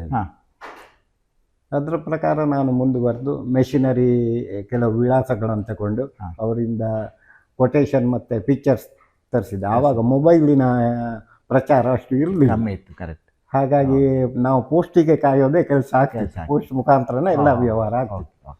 ಇದೆಲ್ಲ ನಿಮಗೆ ಒಂದು ಬೇಸಿಕ್ ರಿಸರ್ಚ್ ಆದ ಮೇಲೆ ಮತ್ತೆ ಅದಕ್ಕೆ ಇನ್ವೆಸ್ಟ್ಮೆಂಟ್ ಕೂಡ ಬೇಕು. ಅಂದ್ರೆ ಅದಕ್ಕೆ ಬಂಡವಾಳ ಬೇಕು, ಆಮೇಲೆ ನಿಮಗೆ ವರ್ಕಿಂಗ್ ಕ್ಯಾಪಿಟಲ್ ಬೇಕು. ಸೊ ಇದನ್ನೆಲ್ಲ ನೀವು ಹೇಗೆ ಅರೇಂಜ್ ಮಾಡಿದ್ರಿ? ನಾವು ಪ್ರಥಮತಃ ಸಿಂಡಿಕೇಟ್ ಬ್ಯಾಂಕ್ ತೆಳ್ಳಾರ್ ಬ್ರಾಂಚ್, ಅದೇ ಅವರದ್ದು ರೀಜನಲ್ ಆಫೀಸು ಉಡುಪಿಯಲ್ಲಿತ್ತು. ಅಲ್ಲಿ ಹೋಗಿ ಮಾತಾಡಿ ಅವರು ಫಸ್ಟಿಗೆ ನಮಗೆ ನೆಗೆಟಿವೇ ಹೇಳಿದರು. ಆಯ್ತಂತ ಹೇಳಿ ನಾನು ಅಲ್ಲಿಂದ ವಾಪಸ್ ಬಂದೆ. ಆಮೇಲೆ ಕರ್ನಾಟಕ ಫೈನಾನ್ಸ್ ಕಾರ್ಪೊರೇಷನ್ ಒಂದು ನಿಮಿಷ, ನೆಗೆಟಿವ್ ಅಂತ ಹೇಳಿದ್ರೆ ಇದು ನಿಮ್ದು ಪ್ರಾಜೆಕ್ಟ್ ಸರಿ ಇಲ್ಲ ಅಥವಾ ಇದು ಮಾರ್ಕೆಟಿಂಗ್ ಆಗುದಿಲ್ಲ ಅಂತ ಹೇಳಿ ಅವರೇ ಅಥವಾ ಅವರಿಗೆ ಅನುಭವ ಕಡಿಮೆ ಆಗಿ ಅವರು ಹೆದ್ರಿ ಇದನ್ನು ಅವಾಯ್ಡ್ ಮಾಡ್ಲಿಕ್ಕೆ ನೋಡಿದ್ರ? ಯಾವ ರೀತಿ ಅದು ಖಂಡಿತ? ಹೌದು, ಅವರು ಅವಾಯ್ಡ್ ಮಾಡ್ಲಿಕ್ಕೆ ನೋಡಿದ್ದು ಅಂದ್ರೆ ಅವರಿಗೆ ಸಹ ಅನುಭವ ಇಲ್ಲ, ಇಲ್ಲಿ ಹತ್ರದಲ್ಲಿ ಯಾವುದು ಇಂಥದ್ದು ಸಕ್ಸಸ್ ಆದದ್ದು ಇಲ್ಲ. ಹಾಗಾಗಿ ಅವರಿಗೆ ಆ ಹೆದರಿಕೆ ಇದ್ದದ್ರಿಂದ ಸ್ವಲ್ಪ ಅವರು ಅದನ್ನು ಅವಾಯ್ಡ್ ಮಾಡಿದ್ರು ಲೋನ್ ಕೊಡ್ಲಿಕ್ಕೆ. ಅಂದ್ರೆ ಅವರಿಗೂ ಬಿಸ್ನೆಸ್ ಇರುತ್ತಲ್ಲ ಬ್ಯಾಂಕ್ನವರಿಗೆ ರಿಸ್ಕ್ ಫ್ಯಾಕ್ಟರ್ಸ್, ರಿಸ್ಕಿ ಬಿಸ್ನೆಸ್ಸಿಗೆ ಅವರು ಲೋನ್ ಅವಾಯ್ಡ್ ಮಾಡ್ತಾರೆ, ಸೆಕೆಂಡ್ ಪ್ರಿಯಾರಿಟಿ ಮಾಡ್ತಾರೆ. ಮತ್ತೆ ನೀವು ಅಲ್ಲಿಂದ ಬೇರೆ ಬೇರೆ ಬೇರೆ ಬ್ಯಾಂಕಿಗೆ, ಕರ್ನಾಟಕ ಫೈನಾನ್ಸ್ ಕಾರ್ಪೊರೇಷನ್ KSFC ಅವರು ನಮಗೆ ಒಂದು 10 ಲಕ್ಷ ಲೋನ್ ಸ್ಯಾಂಕ್ಷನ್ ಮಾಡಿದ್ರು. ಅಂದ್ರೆ ಅದು ನಿಮಗೆ ಮೆಷಿನರಿಗೆ ಸಾಕಾಗ್ತಿತ್ತಾ ಅಥವಾ ಮತ್ತೆ ಬೇರೆ? ಸಾಕಾಗ್ತಿತ್ತು. ವರ್ಕಿಂಗ್ ಕ್ಯಾಪಿಟಲ್ ಬ್ಯಾಂಕಿನ ಮುಖಾಂತರ ಸ್ಟಾರ್ಟ್ ಮಾಡಿ. ಸೊ ಈ ಎಲ್ಲ ಪ್ರೋಸೆಸ್ ಆಗ್ಲಿಕ್ಕೆ ಎಷ್ಟು ಟೈಮ್ ತಾಗಿತ್ತು? ಅಂದ್ರೆ ನಿಮ್ದು ಈಗ ಒಳ್ಳೆ ಕ್ವಾಲಿಟಿ ಇಲ್ಲಿ ಹತ್ರ ಸಿಗ್ತದೆ ಅಂತ ಹೇಳಿ ಗೊತ್ತಾದ ಮೇಲೆ ನಿಮ್ಮ ಫ್ಯಾಕ್ಟ್ರಿ ಸೆಟಪ್, ಸೊ ಈ ಮಧ್ಯದಲ್ಲಿ ಎಷ್ಟು ಟೈಮ್ ಬಿತ್ತು? ಅಂದ್ರೆ ನಿಮ್ದು ಓಡಾಟ ಅದಿದೆಲ್ಲ ಎಷ್ಟು ಟೈಮ್ ಬೇಕಾಯ್ತು? 3 ವರ್ಷ ಬೇಕಾಯಿತು. ಅಂದ್ರೆ ಎಲೆಕ್ಟ್ರಿಸಿಟಿ ಸ್ಯಾಂಕ್ಷನ್ ಮಾಡುವ ಮೇನ್ ಎಲೆಕ್ಟ್ರಿಸಿಟಿ. ಆವಾಗ ಕಾರ್ಕಳಕ್ಕೆ ಹಿರಿಯಡ್ಕ ಸಬ್ಸ್ಟೇಷನ್ ಇಂದ ಪವರ್ ಸಪ್ಲೈ ಇತ್ತು 33 kV. ಅದು ಇಲ್ಲಿಗೆ ಸಾಕಾಗ್ತಿರ್ಲಿಲ್ಲ. ರೂರಲ್ ಏರಿಯಾದಲ್ಲಿ ಚಿಮಿಣಿ ದೀಪದ ಹಾಗೆ ದೀಪಗಳು ಉರಿತಿತ್ತು, ಲೋ ವೋಲ್ಟೇಜ್. ಆವಾಗ KEBಗೆ ನಾನು ಅಪ್ಲಿಕೇಶನ್ ಕೊಟ್ಟ ಮೇಲೆ ಅಲ್ಲಿ ಸತೀಶ್ ಕುಮಾರ್ ಅಂತ ಇಂಜಿನಿಯರ್ ಇದ್ರು ಚೀಫ್. ಅವರು ಸಜೆಷನ್ ಕೊಟ್ಟರು, ಬಟ್ ನಾವು ನಿಮಗೆ ಕಂಡೀಷನಲ್ ಸ್ಯಾಂಕ್ಷನ್ ಲೆಟ್ರ್ ಕೊಡ್ತೇವೆ, ಕಾರ್ಕಳ 440 ಸಬ್ಸ್ಟೇಷನ್ ಆದಮೇಲೆ ನಿಮಗೆ ಪವರ್ ಸಪ್ಲೈ ಮಾಡ್ತೇವೆ ಅಂತ. ನಮಗೆ ಇಲ್ಲಾದ್ರೆ ಲೋನ್ ಸ್ಯಾಂಕ್ಷನ್ ಆಗೋದಿಲ್ಲ. ಹಾಗಾಗಿ ಅದು ಕಂಡೀಷನಲ್ ಅವರು ಕೊಟ್ಟರು. ಅದು ಇಲ್ಲಿ ಸಬ್ಸ್ಟೇಷನ್ ಆಗಲಿಕ್ಕೆ 2 ವರ್ಷ ಬೇಕಾಯಿತು. ಸಬ್ಸ್ಟೇಷನ್ ಆದ ಮೇಲೆ ಅವರು ನಮಗೆ ಇದು ಕೊಟ್ಟರು. ಹಾಗೆ ನಿಮಗೆ ಸ್ವಲ್ಪ ಟೈಮ್ ಮತ್ತೆ ಸಹ ಲೆಂದಿ ಆಯಿತು. ಆ ಟೈಮ್ ನಿಮಗೆ ಎಷ್ಟು ಲೋಡ್ ಸ್ಯಾಂಕ್ಷನ್ ಬೇಕಿತ್ತು ಆ ಟೈಮ್ನಲ್ಲಿ? ನಮಗೆ ಆವಾಗ 40 HP ತಗೊಂಡೇವೆ. 40 HP ಬೇಕಿತ್ತು. LT ಕ್ಯಾಟಗರಿಯಲ್ಲಿ 40 HP. ಮತ್ತೆ ಇದಕ್ಕೆ ಇದೊಂದು ಗಣಿಗಾರಿಕೆ ಆದ್ರಿಂದ ಗಣಿಗಾರಿಕೆದ್ದು ಸ್ವಲ್ಪ ರೂಲ್ಸ್ ಅಂಡ್ ರೆಗ್ಯುಲೇಷನ್ಸ್ ತುಂಬಾ ಟಫ್ ಉಂಟು. ಅಂದ್ರೆ ಈಗ ನಮಗೆ ಜನರಲಿ ನಾವು ನೋಡುವುದಾದ್ರೆ ತುಂಬಾ ಟಫ್ ಉಂಟು. ಸೊ ಇದನ್ನ ನೀವು ಹೇಗೆ ಟ್ಯಾಕಲ್ ಮಾಡಿದ್ರೆ? ಅಂದ್ರೆ ನಿಮಗೆ ಕೂಡಲೇ ಅದರದ್ದು ಲೈಸೆನ್ಸ್ ಕೊಟ್ರಾ ಅಥವಾ ಅದಕ್ಕೆ ಏನಾದರೂ ನಿಮಗೆ, ಯಾಕಂದ್ರೆ ನಾವು ಜನರಲಿ ಮಾತಾಡಿದ್ರೆ ಏನಾದರೂ ಅಂಡರ್ ದ ಟೇಬಲ್ ಕೊಡಬೇಕಾಗ್ತದೆ, ಅಂಥದ್ದುಂಟಾ? ಅಧಿಕಾರಿಗಳು ಇಲ್ಲಿ ಬರ್ತಾರಾ? ಅದ್ರದ್ದು ಪ್ರೋಸೆಸ್ ಹೇಗಿತ್ತು ನಿಮ್ಗೆ? ನಮಗೆ ದೇವರದಿಂದ ಲಂಚದ ಇದು ಯಾವುದೂ ಬರಲಿಲ್ಲ. ಗ್ರಾಮಾಂತರದಲ್ಲಿ ಕೃಷಿ ಮಾಡುವವರು, ಈ ಉದ್ಯಮ ಮಾಡುವವರು, ಹಾಗಾಗಿ ಸಪೋರ್ಟ್ ನಾವು ಸಪೋರ್ಟ್ ಅದೊಂದು ಒಳ್ಳೆ ವಿಷಯ. ಅದು ಒಳ್ಳೆ ವಿಷಯ. ಕೆಲವೊಂದು ಸರ್ಕಾರಿ ಅಧಿಕಾರಿಗಳು ನಮ್ಗೆ ಒಳ್ಳೆ ಹೆಲ್ಪ್ ಮಾಡಿದ್ದಾರೆ, ಅದನ್ನು ನಾವು ಮರೆಯುವ ಹಾಗಿಲ್ಲ. ಅಂದ್ರೆ ಇದರಿಂದ ಒಂದು ಗೊತ್ತಾಗ್ತದೆ ಏನು ಅಂತ ಹೇಳಿದ್ರೆ, ಅವರಿಗೆ ಕೂಡ ನಿಜವಾಗಿ ಹಾರ್ಟ್ ಅಲ್ಲಿ ಒಂದು ಇದು ಇರ್ತದೆ. ಅಂದ್ರೆ ಹಾರ್ಟ್ಲಿ ಅವರು ಒಳ್ಳೆ ಯಾರಾದ್ರೂ ಒಳ್ಳೆ ಆಗ್ತಾರೆ ಆಗ್ಲಿ ಅನ್ನುವಂಥದ್ದು ಉಂಟು ಅಂತ ಹೇಳಿ ಆಯ್ತು. ಅಂದ್ರೆ ಈಗ ನಾವು ಹೀಗೆ ಮಾತಾಡುವಾಗ ನಮ್ಗೆ ಅದು ಗೊತ್ತಾಗಿಲ್ಲ. ನಾವು ಜನರಲಿ ಅಂತ ಎಣಿಸುದು ಈ ಡಿಪಾರ್ಟ್ಮೆಂಟ್ ನವರು ಎಲ್ಲರೂ ದುಡ್ಡಿದ್ದು ಮಾತ್ರ ಅವರಿಗೆ ಪರಿಚಯ ಅಂತ ಹೇಳಿದ್ರೆ, ಅಂದ್ರೆ ಹಾಗೆ ಇರುದಿಲ್ಲ. ಸ್ವಲ್ಪ ಮಟ್ಟಿನಲ್ಲಿ ಒಳ್ಳೆ ಜನರು ಕೂಡ ಇರ್ತಾರೆ ಅನ್ನುವಂಥದ್ದು ಒಂದು 100ಕ್ಕೆ 100 ಒಳ್ಳೆ ಜನರು ಇದ್ದಾರೆ. ಸೊ ಇದು ನಿಮ್ದು ಅನುಭವ. ಇದಕ್ಕೆ ಅಂದ್ರೆ ನಿಮ್ಗೆ ಕಂಪ್ಲೈನ್ಸಸ್ಗೆ ತುಂಬಾ ಡಾಕ್ಯುಮೆಂಟೇಶನ್ ಇರ್ತದ, NOCಗಳು ಇರ್ತದ? ಅಂದ್ರೆ ಒಂದು ಎಕ್ಸಾಂಪಲ್ ಇಲಾಖೆಯಿಂದ ಇತ್ತು, ಪರಿಸರ ಇಲಾಖೆದ ಒಂದು NOC ಬೇಕಾಗ್ತದೆ. ಆಮೇಲೆ ಪೊಲ್ಯೂಷನ್ ಕಂಟ್ರೋಲ್ ಬೋರ್ಡ್ ನಿಂದ ಇತ್ತು, ಅದೆಲ್ಲ ಪರ್ಮಿಷನ್ ತಗೊಳ್ಬೇಕು.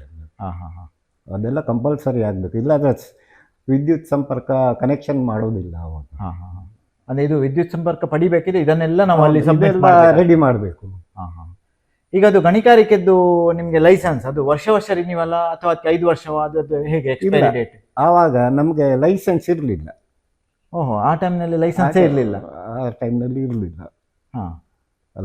ಸ್ಕೇಲ್ ನಲ್ಲಿ ಮಾಡುವವರಿಗೆ ಇತ್ತು, ಕೆಲವೆಲ್ಲ ಇಲ್ಲಿಗಲ್ ಮಾಡ್ತಿದ್ರು. ಅಥವಾ ಲೈಸೆನ್ಸ್ ಇದ್ದವರು ವೇಸ್ಟೇಜ್ ಮೆಟೀರಿಯಲ್ ಅಂತ ಸಣ್ಣ ಪೀಸ್ಗಳನ್ನು ಇದು ಮಾಡ್ತಿದ್ರು. ಆವಾಗ ನಮ್ದು ಮೆಷಿನ್ಸ್ ಇದ್ದದ್ದು ಸಣ್ಣ ಪೀಸ್ ರೆಡಿ ಮಾಡಲಿಕ್ಕೆ, ಟೈಲ್ಸ್ ಮಾಡಲಿಕ್ಕೆ. ಹಾಗಾಗಿ ಅದನ್ನು ನಾವು ಸ್ವಲ್ಪ ಕಮ್ಮಿ ಬೆಲೆಗೆ ತಂದು ಪ್ರೊಸೆಸ್ ಮಾಡ್ತಾ ಇದ್ದೇವೆ. ಓಕೆ. ಹಾಗಾಗಿ ಆ ಟೈಮ್ನಲ್ಲಿ ನಿಮಗೆ ಲೈಸೆನ್ಸ್ ಇದ್ದೇನು ಇಲ್ಲ, ಅಷ್ಟು ಪ್ರಾಬ್ಲಮ್ ಇರಲಿಲ್ಲ. ಓಕೆ, ನಿಮ್ದೀಗ ಈ ಯೂನಿಟ್ ಎಲ್ಲ ಎಸ್ಟಾಬ್ಲಿಷ್ ಆಯಿತು. ಒಂದು 3 ವರ್ಷದಲ್ಲಿ ಫುಲ್ ನಿಮಗೆ ಮೆಷಿನರೀಸ್ ಎಲ್ಲ ಬಂದು ಸ್ಟಾರ್ಟ್ ಆಯಿತು. ಸ್ಟಾರ್ಟ್ ಆದ ಮೇಲೆ ನೀವು ಇದನ್ನು ಮಾರ್ಕೆಟಿಂಗ್ ಹೇಗೆ ಮಾಡಿದ್ರಿ, ಅಥವಾ ಈ 3 ವರ್ಷದಲ್ಲಿ ಮಾರ್ಕೆಟಿಂಗ್ನ ಬಗ್ಗೆ ರಿಸರ್ಚ್ ಮಾಡಿದ್ರಾ ನೀವು? ಇದು ಮಾರ್ಕೆಟಿಂಗ್ ಆಕ್ಟಿವಿಟಿ ಹೇಗೆ ಬಂತು? ಮಾರ್ಕೆಟಿಂಗ್ ಇದು ದೊಡ್ಡ ಸಮಸ್ಯೆ ಇತ್ತು ಆವಾಗ. ಮಾರ್ಕೆಟಿಂಗ್ ನಾವೇ ಕ್ವಾಲಿಟಿ ಮೆಟೀರಿಯಲ್ ಕೊಂಡು ಹೋಗಿ ತೋರಿಸಿ ಮಾಡಬೇಕಾಗಿತ್ತು. ಹೊಸ ಯೂನಿಟ್ ಅಲ್ಲ, ಪ್ರಚಾರ ಇಲ್ಲ. ಹೌದು, ಅದೇ ಹೇಳಿದ್ರು. ಅದೇ ಒಂದು ಆಕ್ಚುಲಿ ದೊಡ್ಡ ಚಾಲೆಂಜ್ ಯಾವುದೇ ಬಿಸ್ನೆಸ್ ನಲ್ಲಿ. ಮಾರ್ಕೆಟಿಂಗ್ ಒಂದು ಪ್ರೊಡಕ್ಷನ್ ಒಂದು ಆಯ್ತಲ್ಲ, ನೆಕ್ಸ್ಟ್ ಮಾರ್ಕೆಟಿಂಗ್ ಇದು ದೊಡ್ಡ ಚಾಲೆಂಜ್ ಇರ್ತದೆ. ಸೊ ಅದನ್ನು ನೀವು ಹೇಗೆ ಹ್ಯಾಂಡಲ್ ಮಾಡಿದ್ರಿ ಅನ್ನುವಂಥದ್ದು. ಅಂದ್ರೆ ನಿಮ್ಗೆ ಹೋಗಿ ತೋರಿಸಿದ್ರೆ ಕೂಡ ಫಸ್ಟಿಗೆ ಆರ್ಡರ್ಸ್ ಬರ್ತಾ ಇತ್ತಾ, ಅಥವಾ ಅದರಲ್ಲಿ ಹೇಗೆ ಸ್ಟ್ರಗಲ್ ಆಯ್ತಾ? ಇಲ್ಲ, ಫಸ್ಟಿಗೆ ಯೂನಿಟ್ ನೋಡ್ಲಿಕ್ಕೆ ಬಂದವರು ಸ್ವಲ್ಪ ಸ್ಯಾಂಪಲ್ ಅಂತ ಆರ್ಡರ್ ಕೊಟ್ಟು ಹೋಗ್ತಿದ್ರು ಶುರುವಿಗೆ. ಒಂದು ಟ್ರಯಲ್. ಹೌದೇ, ಆಗ ಸ್ವಲ್ಪ ಬ್ಲ್ಯಾಕ್ ಮಾಡ್ತಿದ್ದೆವು, ಆಮೇಲೆ ಗ್ರೇ ಕಲರ್ ಎರಡು ಮಾಡ್ತಿದ್ದೆವು ನಾವು. ಅದೇ ಫುಲ್ ಪಾಲಿಶ್ ಆಗುವಂಥದ್ದು, ನಾವು ನೆಲಕ್ಕೆ ಹಾಕುವಂಥದ್ದು ಗ್ರಾನೈಟ್. ಈಗ ನಾವು ನೆಲಗಳಿಗೆಲ್ಲ ಹಾಕ್ತೇವಲ್ಲ, ಅದೇ ಗ್ರಾನೈಟ್. ಸೊ ಅದು ನಿಮ್ಗೆ ಆ ಸ್ಯಾಂಪಲ್ ಕೊಟ್ಟದ್ದು ಸಾಕಾಗ್ತಿತ್ತು ಆಗ? ಅಂದ್ರೆ ನಿಮ್ದು ಆ ಲಯಬಿಲಿಟೀಸ್ ಅಂದ್ರೆ ಎಕ್ಸ್ಪೆನ್ಸಸ್, ಓವರ್ ಹೆಡ್ಸ್ ಏನಿದೆ ತಿಂಗಳಿದ್ದು, ಅದು ಮೀಟ್ ಮಾಡ್ಲಿಕ್ಕೆ ಸಾಕಾಗ್ತಿತ್ತಾ ಇದಕ್ಕೆ ಬಡ್ಡಿ ಕಟ್ಟಿ? ಸೊ ಇದೆಲ್ಲ, ಅಥವಾ ನಿಮ್ಗೆ ಶಾರ್ಟ್ ಬೀಳ್ತಿತ್ತ ಅಂತ? ಶಾರ್ಟ್ ಬೀಳ್ತಿತ್ತು ಶುರುವಿಗೆ. ಅಂದ್ರೆ ಫಸ್ಟ್ಗೆ ನೀವು ಲಾಸ್ ಅಲ್ಲಿ ನಡೆಸ್ತಾ ಇದ್ರಿ ಕಂಪನಿಯನ್ನು. ಸೊ ಎಷ್ಟು ವರ್ಷ ಈ ಲಾಸ್ ಮುಂದುವರಿತು? ಲಾಸ್ ಸಾಮಾನ್ಯ ಒಂದು 4 ವರ್ಷದವರೆಗೆ ಮುಂದುವರಿತು. 4 ವರ್ಷ. ಆವಾಗ ನಮ್ಗೆ ಮುಖ್ಯ ಸಮಸ್ಯೆ ಆದ್ದು, ನಮ್ದು ಯೂನಿಟ್ ಸ್ಟಾರ್ಟ್ ಆಗಿ ವೆರಿ ನೆಕ್ಸ್ಟ್ ಇಯರ್ ಬರಗಾಲ ಬಂತು, ಲೋಡ್ ಶೆಡ್ಡಿಂಗ್ ಶುರು ಆಯಿತು ಗ್ರಾಮೀಣ ಪ್ರದೇಶಕ್ಕೆ. ಅಷ್ಟವರೆಗೆ ನಮ್ಗೆ ಲೋಡ್ ಶೆಡ್ಡಿಂಗ್ ಇದು ಗೊತ್ತಿರಲಿಲ್ಲ. ಓಕೆ. ಬರೀ 7 ತಾಸು 3 ಫೇಸ್ ಕೊಡ್ತಿದ್ರು. ಅದು ದೊಡ್ಡ ಸಮಸ್ಯೆ ಆಯಿತು. ಅದಕ್ಕಾಗಿ ನಾನು ತುಂಬ ಫೈಟ್ ಮಾಡಿದ್ದೇನೆ. ನಾನು ಮತ್ತೆ ಕುಂದಾಪುರದ ಒಬ್ಬರು ಮತ್ತೆ ಉಡುಪಿಯವರು 3 ಮಂದಿ ಹೀಗೆ ಮಾತಾಡಿ ಪರಿಚಯ ಆಗಿ ನಾವು ಇಲ್ಲಿ ಪ್ರತಿ ತಿಂಗಳು ಸಭೆ ಆಗ್ತಿತ್ತು. ಆಗ ವಿದ್ಯುತ್ ಮಂತ್ರಿ ಮೊಯ್ದೀನ್ ಅಂತ ಇದ್ರು. ಓಕೆ. ಅವರು ಉಡುಪಿಯಲ್ಲಿ ಸಭೆ ಆಗುವಾಗ ಹೀಗೆ ನಾವೊಂದು ರಿಕ್ವೆಸ್ಟ್ ಮಾಡಿದೆವು ಅವರಿಗೆ, ನಮಗೆ ಗ್ರಾಮಾಂತರ ಪ್ರದೇಶದಲ್ಲಿ ಇಂಡಸ್ಟ್ರಿ ಮಾಡಿ ನಾವು ಸಿಕ್ಕಿ ಬಿದ್ದಿದ್ದೇವೆ, ಲೋನ್ ರೀಪೇಮೆಂಟ್ ಆಗ್ತಾ ಇಲ್ಲ, ನಾವು ಸಾಲ ಮಾಡಿದ್ದು ಹೌದು, ಆದರೆ ನಡೆಸ್ಲಿಕ್ಕೆ ಆಗೋದಿಲ್ಲ, ಹಾಗಾಗಿ ನಾವು ಬೀಗದ ಕೈನು ನಿಮಗೆ ಕೊಡ್ತೇವೆ ಗೌರ್ಮೆಂಟಿಗೆ ವಾಪಸ್ಸು. ಹಾಗೆ ಅಷ್ಟು ನಾವು ಹೇಳಬೇಕಾಯ್ತು. ಅಷ್ಟು ಸಫರ್ ಆಗಿದ್ದೀರಿ. ಆಗ ಅವ್ರು ಹೇಳಿದರು, ನಮ್ಮ ಪೈಕಿನೂ ಇಂಡಸ್ಟ್ರಿ ಉಂಟು, ಇಂತಿದ್ದೆ, ನಿಮ್ಮದೇ ಸೇಮ್ ಸಮಸ್ಯೆ, ನೋಡುವ ನಾನು ಒಂದು ತಿಂಗಳಲ್ಲಿ ನಿಮಗೆ ಏನಾದರೂ ಒಂದು ರೆಸಲ್ಯೂಷನ್ ಇದು ಮಾಡ್ತೇನೆ, ಪರಿಹಾರ ನೋಡುವ. ಆವಾಗ ಅವರು ಪ್ರಾಯೋಗಿಕವಾಗಿ ಉಡುಪಿ ಜಿಲ್ಲೆಗೆ ಇದು ಅರ್ಬನ್ ಫೀಡರ್ ಡಿಕ್ಲೇರ್ ಮಾಡಿ ಲೋಡ್ ಶೆಡ್ಡಿಂಗ್ ಇಲ್ಲ ಅಂತ ಮಾಡಿದ್ರು. ಅದು ನಮಗೆ ಮೈನ್ ಪ್ಲಸ್ ಪಾಯಿಂಟ್ ಅದು. Okay okay. ಅಂದ್ರೆ ಆಗ ಈ ಜನರೇಟರ್ ವ್ಯವಸ್ಥೆ ಎಲ್ಲ ಇರ್ಲಿಲ್ವಾ ಅಥವಾ ಅದು ಇತ್ತು, ಆದ್ರೆ possible? ಕಾಸ್ಟ್ ಆಫ್ ಪ್ರೊಡಕ್ಷನ್ ಜಾಸ್ತಿ. ಹಾ, okay. ಎಮರ್ಜೆನ್ಸಿಗೆ ಸ್ವಲ್ಪ ಕೆಲಸ ಉಳಿದ್ರೆ ಸರಿ, ಸರಿ, run ಗೊತ್ತಾಯ್ತು. ಅಂದ್ರೆ ಮಾಡ್ಬೋದೇ ಹೊರತು. ಹೌದು, ಕಂಟಿನ್ಯೂಸ್ ರನ್ನಿಂಗ್ ಗೆ ಅದು ನಿಮಗೆ ಕಾಸ್ಟ್ಲಿ ಅದು ಬೀಳ್ತದೆ ಪ್ರೊಡಕ್ಷನ್. 2 times ಜಾಸ್ತಿ ಬೀಳುತ್ತೆ. Okay okay. ಸೊ ಹಾಗಾಗಿ ನಿಮ್ಗೆ 4 ವರ್ಷದಲ್ಲಿ ಲಾಸ್ ಆಯ್ತು. ಹೌದು. ಬಟ್ ಈ ಲಾಸ್ ಅನ್ನು ನಿಮ್ಗೆ ಬೇರ್ ಮಾಡ್ಲಿಕ್ಕೆ ಆಯ್ತಾ ಅಥವಾ ಪುನಃ ಏನಾದ್ರೂ ನಿಮ್ಗೆ ಪ್ರಾಬ್ಲಮ್ಸ್ ಆಯ್ತಾ ಅದರಿಂದ, ಲಾಕ್ಔಟ್ ಆಯ್ತಾ, ನಾವು ಹೇಗೆ? ನಮ್ಮ ಸಾಮಾನ್ಯ ಹತ್ರ ಇರುವ ಎಲ್ಲಾ ಸಂಬಂಧಿಕರಿಂದ ಸ್ವಲ್ಪ ಸ್ವಲ್ಪ ಹಣ ಸಾಲ ಕೈ ಸಾಲ ಆಯ್ತು. ತಗೊಂಡಿದ್ದೇವೆ. ಕೈ ಸಾಲ ನಿಮ್ಗೆ ಅಂದ್ರೆ ಅದು ತುಂಬಾ ಪ್ರೆಷರ್ ಆಯ್ತು ಆ ಟೈಮ್. ತುಂಬಾ ಪ್ರೆಷರ್ ಆಯ್ತು. ಮತ್ತೆ ಅದರಿಂದ ಓವರ್ಕಮ್ ಹೇಗೆ ಆದ್ರಿ? ಹಾ, ಅಂದ್ರೆ ಅದರಿಂದ ಹೇಗೆ ನೀವು ಮೇಲೆ ಬಂದ್ರಿ? ಮತ್ತೆ ಏನಾದ್ರು ಟರ್ನಿಂಗ್ ಪಾಯಿಂಟ್ ಆಯ್ತಾ? ಅದು ಟರ್ನಿಂಗ್ ಉತ್ಪಾದನೆ ಜಾಸ್ತಿ ಆಗ್ಲಿಕ್ಕೆ ಶುರು ಆದ್ಮೇಲೆ ಹಾ. ಸ್ವಲ್ಪ ಸ್ವಲ್ಪ ನಮಗೆ ಹ್ಯಾಂಡ್ ಓವರ್ ಮಾಡ್ಲಿಕ್ಕೆ ಸುಲಭ ಆಯ್ತು. ಕೆಲವು ಫೈನಾನ್ಷಿಯಲ್ ಕ್ರೈಸಿಸ್. ಅಂದ್ರೆ ಆರ್ಡರ್ಸ್ ಜಾಸ್ತಿ ಬರ್ಲಿಕ್ಕೆ ಸ್ಟಾರ್ಟ್ ಆಯ್ತು. ಹೌದು, ಪ್ರಚಾರ ಆಯ್ತು. ಅಂದ್ರೆ ಈಗ ನಿಮ್ಗೆ ಫಸ್ಟ್ಗೆ ಸ್ಯಾಂಪಲ್ ಅಂತ ಹೇಳಿ ಕೆಲವು ಆರ್ಡರ್ಸ್ ಕೊಟ್ರು. ಸೊ ಅದು ಅವರಿಗೆ ಲೈಕ್ ಆಗಿ ಪುನಃ ರಿಪೀಟ್ ಆರ್ಡರ್ಸ್ ಬರ್ಲಿಕ್ಕೆ ಸ್ಟಾರ್ಟ್ ಆಯ್ತಾ ಅಥವಾ ಆ ಹೊಸ ಹೊಸ? ನಂತರ ನಾವು ಅದಕ್ಕೊಂದು ಇದು ಉಂಟು, ಹೇಳ್ತೇನೆ ನಾನು ಅದ್ರ ಬಗ್ಗೆ. ನಾವು ಮಹಿಳಾ ಉದ್ಯಮಿ ಅಂತ ನನ್ನ ಮಿಸೆಸ್ ಗೀತಾ ಪಾಠಕರು ಅವರನ್ನು ಓಕೆ ಟ್ರೈನಿಂಗ್ ಕಳಿಸಿದೆ. ಹಾ. ಆಗ ಮಹಿಳಾ ಉದ್ಯಮಿಗಳಿಗೆ 35% ಸಬ್ಸಿಡಿ ಕೊಡುವ ಇದಿತ್ತು. ಹಾ ಹಾ ಹಾ. ಓಕೆ. ಆ ಸ್ಕೀಮ್ ಇತ್ತು. ಹೌದು, ಹಾ. ಸ್ಕೀಮ್ ಇತ್ತು. ಜನರಲಿ 25% ಇತ್ತು ಸಬ್ಸಿಡಿ, ಇದು 35. ಆ ಟ್ರೈನಿಂಗಿಗೆ ಹೋಗಿ ಬಂದು ಅವರ ಮುಖಾಂತರ ಯೂನಿಟ್ ಕಂಟಿನ್ಯೂ ಮಾಡಿ ಹಾ. ಸ್ವಲ್ಪ ಫೈನಾನ್ಷಿಯಲ್ ರಿಲೀಫ್ ನಮ್ಗೆ ಅದರಿಂದ ಬಂತು. ಹಾ. ನಮ್ಮ ಸಾಲ ಖಾತೆಗೆ ಅದು ಸಬ್ಸಿಡಿ ಜಮೆ ಆಯ್ತು. ಜಮೆ ಆಯ್ತು. ಸ್ವಲ್ಪ ಲಯಬಿಲಿಟಿ ಕಮ್ಮಿ ಆಯ್ತು. ಹೌದಾ? ಆವಾಗ. ಹಾ. ಒಂದು ನಿಮ್ಗೆ ಒಂದು ಬೂಸ್ಟರ್ ಡೋಸ್ ಕೊಟ್ಟ ಹಾಗೆ ಹೌದು. ಅಥವಾ ಒಂದು ಗ್ಲೂಕೋಸ್ ಕೊಟ್ಟ ಹಾಗೆ ಆಯ್ತು. ಆವಾಗ ನಮಗೆ 2,28,000 ಒಮ್ಮೆಗೆ ಗೌರ್ಮೆಂಟಿಂದ ನಮ್ಮ ಖಾತೆಗೆ ಜಮೆ ಆಯಿತು ಸಬ್ಸಿಡಿ. ಓಕೆ.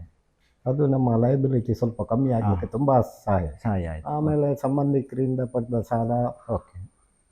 ಅದೆಲ್ಲ ಹೊಂದಾಣಿಕೆ ಮಾಡಿ ಹಾ. ಅದರಿಂದ ಮೇಲೆ ಬರಲಿಕ್ಕೆ ನಮಗೆ ಸಾಮಾನ್ಯ 7-8 ವರ್ಷದವರೆಗೆ ಬೇಕಾಯ್ತು. 8 ವರ್ಷದ್ದು ಸ್ಟ್ರಗಲ್ ಇತ್ತಲ್ಲ ಹೌದು, ನಿಮ್ಗೆ struggle. ಅದ್ರಲ್ಲಿ? ಇದರ ನಡುವೆ ನಾವು 2005ನೇ ಇಸ್ವಿಯಲ್ಲಿ ಸ್ವಲ್ಪ ದೊಡ್ಡ ಮಿಷನ್ ಹಾಕಿದ್ದೆವು. ಹಾ. ಅಂದ್ರೆ ನಿಮ್ಗೆ ಇದು ಸಾಲ ಎಲ್ಲ ಇದಾದ ಮೇಲೆ ಸ್ವಲ್ಪ ನೀವು ರಿಕವರಿ ಒಂದು ಲೆವೆಲ್ಗೆ ಬಂದ ಮೇಲೆ ಎಕ್ಸ್ಪಾನ್ಷನ್ ಮಾರ್ಕೆಟ್ ಪ್ಲಾನ್ ಮಾಡಿ. ಮಾಡಿ 2005ರಲ್ಲಿ ಹಾ. ಒಂದು ಮೆಷಿನ್ ಹಾಕಿದೆ. ಹಾ ಹಾ. ಓಕೆ. 1.6 cutting machine.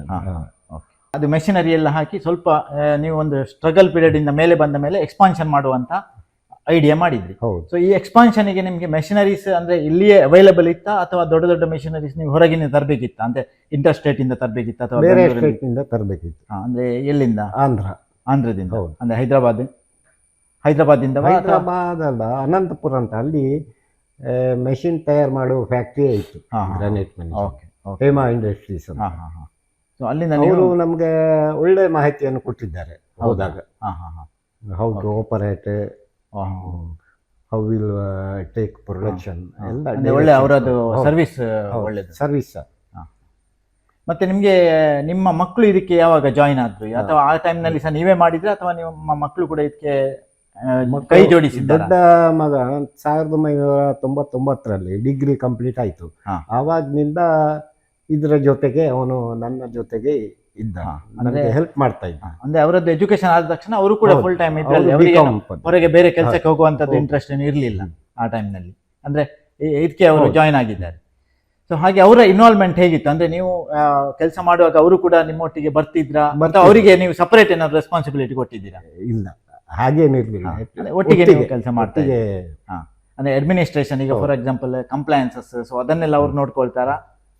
ಎಲ್ಲ ಒಟ್ಟಿಗೆ ಏನ್ ಸಮಸ್ಯೆ ಬಂದ್ರು ಒಟ್ಟಿಗೆ ನೀವು ಮಾಡಿ ಅದನ್ನು ಸಾಲ್ವ್ ಮಾಡ್ಲಿಕ್ಕೆ ಟ್ರೈ ಮಾಡ್ತೀವಿ.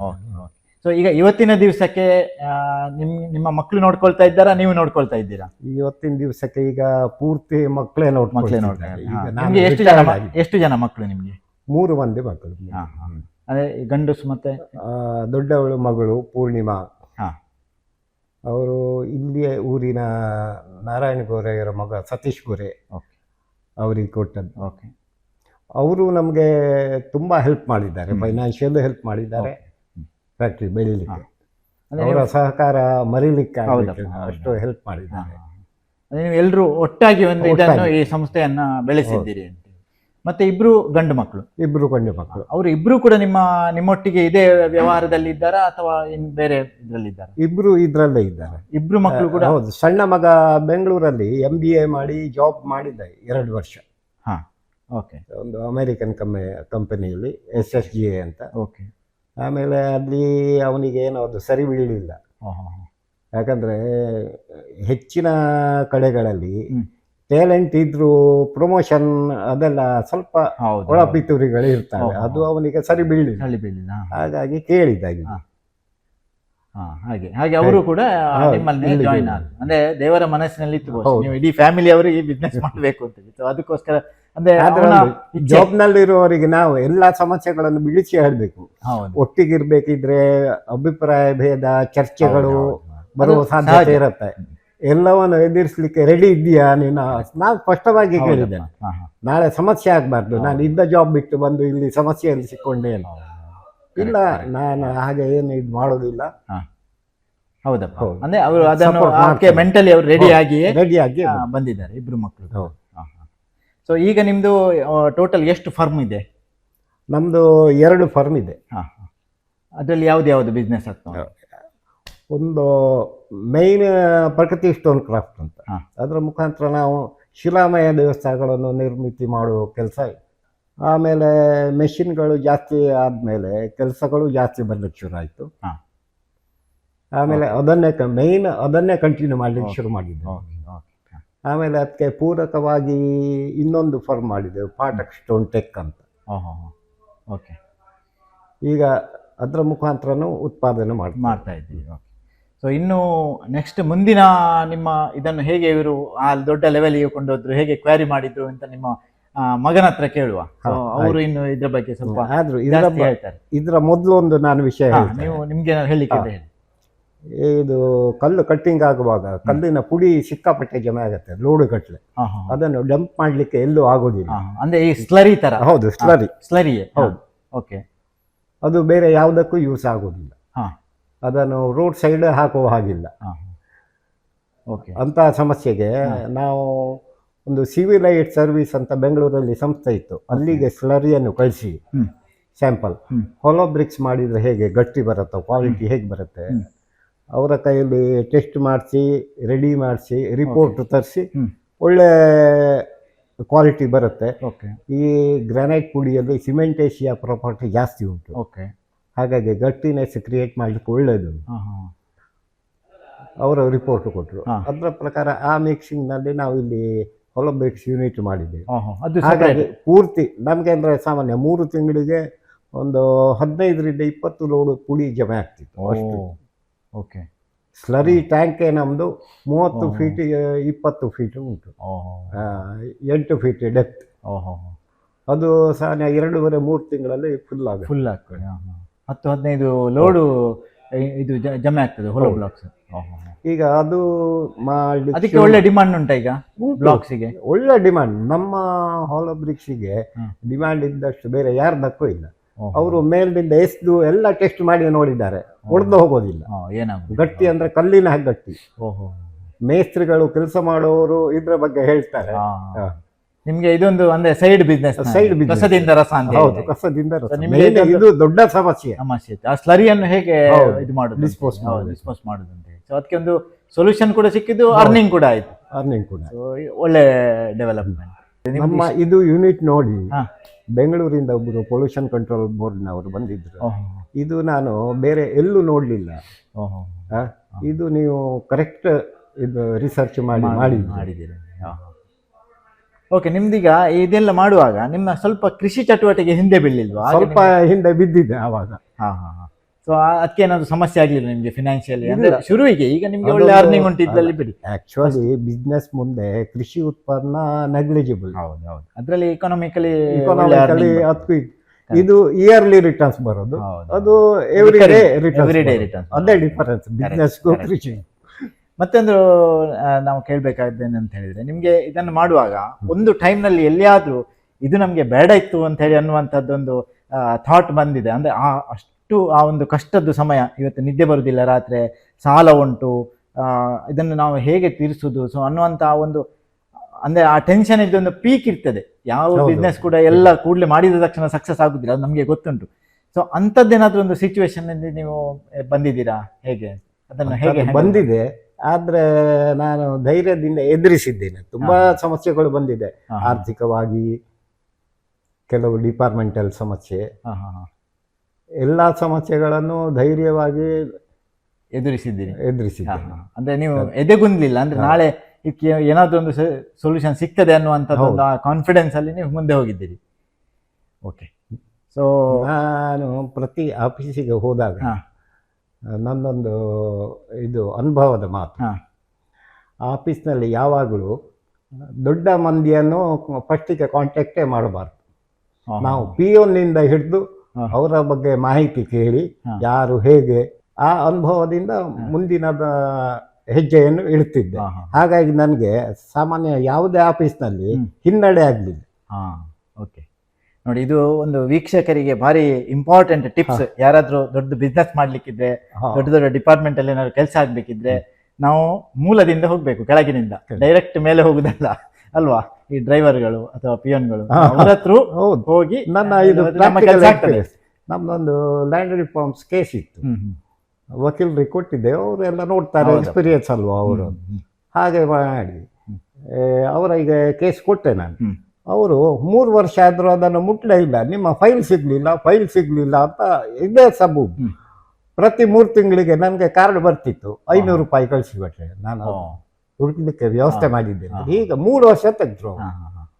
ನನಗೊಮ್ಮೆ ಡೌಟ್ ಬಂದದ್ದು, ಫೈಲ್ ಎಲ್ಲಿ ಉಂಟು ನೋಡುವ. ನೋಡುವ ಅಂತ. ನಾನು ಹೈಕೋರ್ಟಿಗೆ ಹೋಗಿ ಅಲ್ಲಿ ರೆಕಾರ್ಡ್ಸ್ ರೂಮಿನ PO ನನ್ನು ಕರೆದು ಹಾ. ವಿಷಯ ಹೇಳಿದೆ, ಈ ನಂಬರಿಗೆ ನನಗೆ ಫೈಲ್ ಬೇಕು, ಹಾ, ಹಾ. ಇಲ್ಲಿ ಆಫೀಸ್ನಲ್ಲಿ ಉಂಟು ಅಂತ. ಹಾ. ಅವ ಕೂಡಲೇ ನನ್ನ ಎದುರಿಗೆ ತಂದು ತೋರಿಸಿದ್ದ, ಓ, ಹೋ. ಇದು ಫೈಲ್ ಓಕೆ, ಓಕೆ. ಇದು ಒಳಗಡೆ ಇಟ್ಬಿಡಿ ನೀವು, ಹೌದಾ? ನಾನು ಇದಕ್ಕೆ ಇನ್ನು ನೆಕ್ಸ್ಟ್ ಸ್ಟೆಪ್ ಬೇರೆ ಉಂಟು. ಹಾ, ಹಾ, ಹಾ. ಅದು. ಓಕೆ. ಇದು ನನ್ನ ಪ್ರಾಕ್ಟಿಕಲ್ ಎಕ್ಸ್ಪೀರಿಯನ್ಸ್. ಹಾ, ಹಾ, ಹಾ. ಅದೇ ಅದು ಆಕ್ಚುಲಿ ಭಾರಿ ಇಂಪಾರ್ಟೆಂಟ್ ಇದು ನಿಮ್ದು ಫೀಡ್ಬ್ಯಾಕ್. ಯಾಕಂತ ಹೇಳಿದ್ರೆ ಈಗಿನ ಕಾಲದಲ್ಲಿ ಕೆಲಸ ಮಾಡಿಸ್ಬೇಕಿದ್ರೆ ಹೇಗೆ ಮಾಡಿಸುದು ಅಂತ ಹೇಳಿ ಗೊತ್ತಾಗುದಿಲ್ಲ. ಸೊ ಅದೊಂದು ಯಾರನ್ನು ಹಿಡಿಬೇಕು. ಯಾರನ್ನು ಹಿಡಿಬೇಕು ಅಂತ ಹೇಳಿ ಗೊತ್ತಾಗುದಿಲ್ಲ. ಅಂದ್ರೆ ಯಾರನ್ನಾದ್ರೂ ಹಿಡಿಯದಿದ್ದೇ ಕೆಲಸವೇ ಆಗುದಿಲ್ಲ. ಸೊ ಈಗ ಮೀಡಿಯೇಟ್ರಿಗೆ ಕೊಟ್ರೆ ಮಾಡ್ತಾರೆ, ಆದ್ರೆ ಕರೆಕ್ಟ್ ಮಾಡ್ತಾರೆ ಅಂತ ಗ್ಯಾರಂಟಿ ಇರೋದಿಲ್ಲ. Guarantee. ಏನಾದ್ರೂ ಒಂದು ಎಡವಟ್ಟು ಮಾಡಿ ದುಡ್ಡಿಗೋಸ್ಕರ ಅನ್ನುವಂಥದ್ದೊಂದು ಇರ್ತದೆ. ಸೊ ಇನ್ನು ನಿಮ್ಮ ಶುರು ಮಾಡಿದ ಕಾಲದಲ್ಲಿ ನನಗೆ ಒಂದು ಡೌಟ್ ಏನು ಅಂತ ಹೇಳಿದ್ರೆ, ಆಗ ಕಮ್ಯುನಿಕೇಶನ್ ಪ್ರತಿಯೊಂದು ಪತ್ರದ ಮುಖಾಂತರನೇ. ಫೋನ್ ಇರಲಿಲ್ಲ. ಸೊ ಹಾಗಾಗಿ ನಿಮ್ಗೆ ತುಂಬಾ ಟೈಮ್ ಗ್ಯಾಪ್ ಆಗ್ತಿತ್ತ? ಈಗ ಏನಾದ್ರೂ ಒಂದು ಆನ್ಸರ್ ಬರ್ಬೇಕಿತ್ತು, ಅವರು ಪತ್ರ ಬರಿಬೇಕು ನಿಮ್ಗೆ, ಆ ಪತ್ರ ಹೌದು. ತಲುಪುವಾಗ ಒಂದು 5-6 ದಿವಸ 10 ದಿವಸ ಕೂಡ ಆಗ್ಬಹುದು. ಸೊ ಕೆಲವು ಪತ್ರಕ್ಕೆ 1 ತಿಂಗಳು ಹೋದದ್ದು ಇದೆ.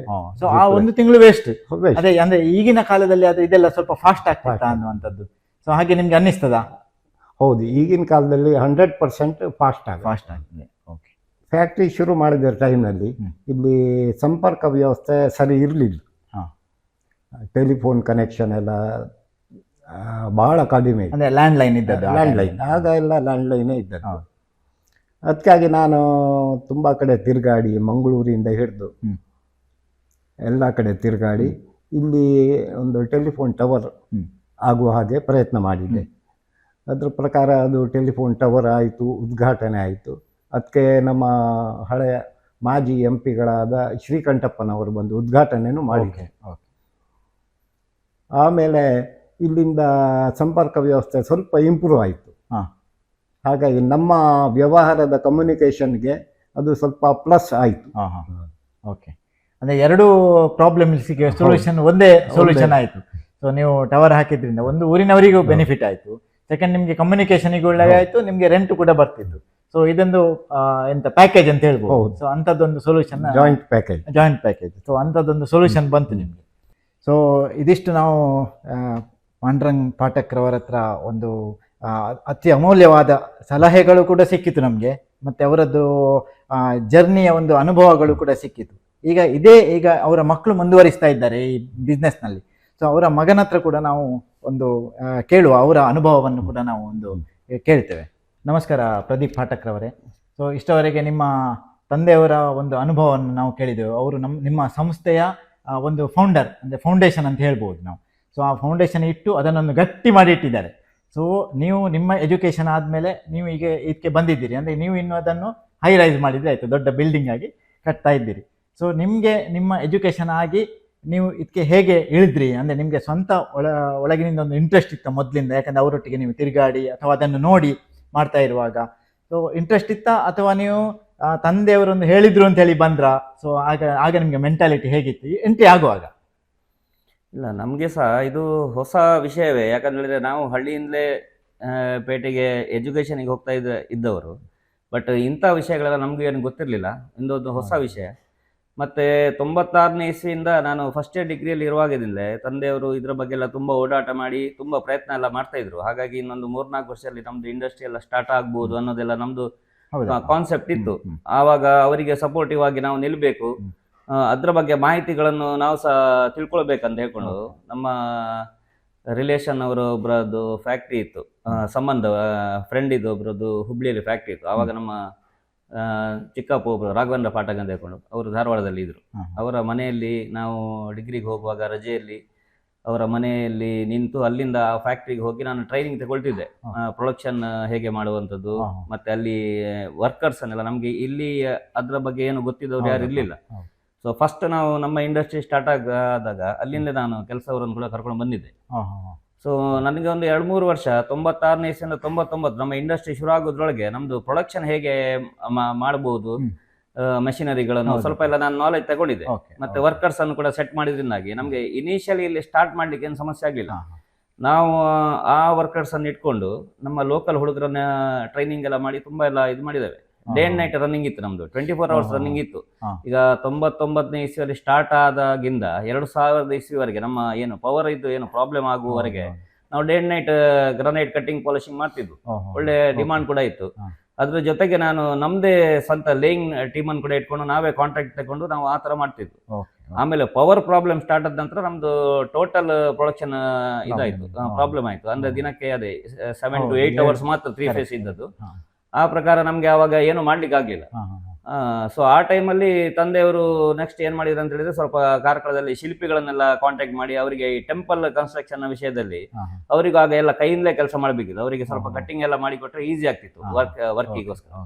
ಸೊ ಅಂತ ಕೆಲವು ಆರ್ಡರ್ಗಳನ್ನೆಲ್ಲ ನಾವು ಕೆಲವರನ್ನು ಕರ್ಕೊಂಡು ಬಂದು ಅವರಿಗೆ ಯಾವ ಟೈಪ್ ಇದು ಕಲ್ಲುಗಳನ್ನು ಮಾಡಿಕೊಟ್ರೆ ಅವರಿಗೆ ಅನುಕೂಲ ಆಗ್ತದೆ, ನಮಗೂ ಹೇಗೆ ಅದರಿಂದ ಬೆನಿಫಿಟ್ ಆಗ್ತದೆ ಈ ಪವರ್ ಕಟ್ಟಿಂದಾಗಿ. ಅದಕ್ಕೆ ಅಂದ್ರೆ ಪಾಲಿಶಿಂಗಿನ ಖರ್ಚಿಲ್ಲ, ಬರೇ ಮರದ ಮೇಲಿನ ಹಾಗೆ ಅವರು ಕೊಟ್ಟ ಅಳತೆಗೆ ನಾವು ಕಟ್ ಮಾಡಿ ಕೊಟ್ರೆ. ಅದಕ್ಕೆ ಕೂಡ ಪವರ್ ಬೇಕಿತ್ತು, ಪವರ್ ಬೇಕಿತ್ತು. ಬಟ್ ಏನಂತ ಹೇಳಿದ್ರೆ ನಮ್ದು ಗ್ರಾನೈಟ್ ಇಂಡಸ್ಟ್ರಿ ಹೇಗಂತ ಹೇಳಿದ್ರೆ cutting ಪ್ರೊಸೆಸ್ಗಿಂತ polishing processing late.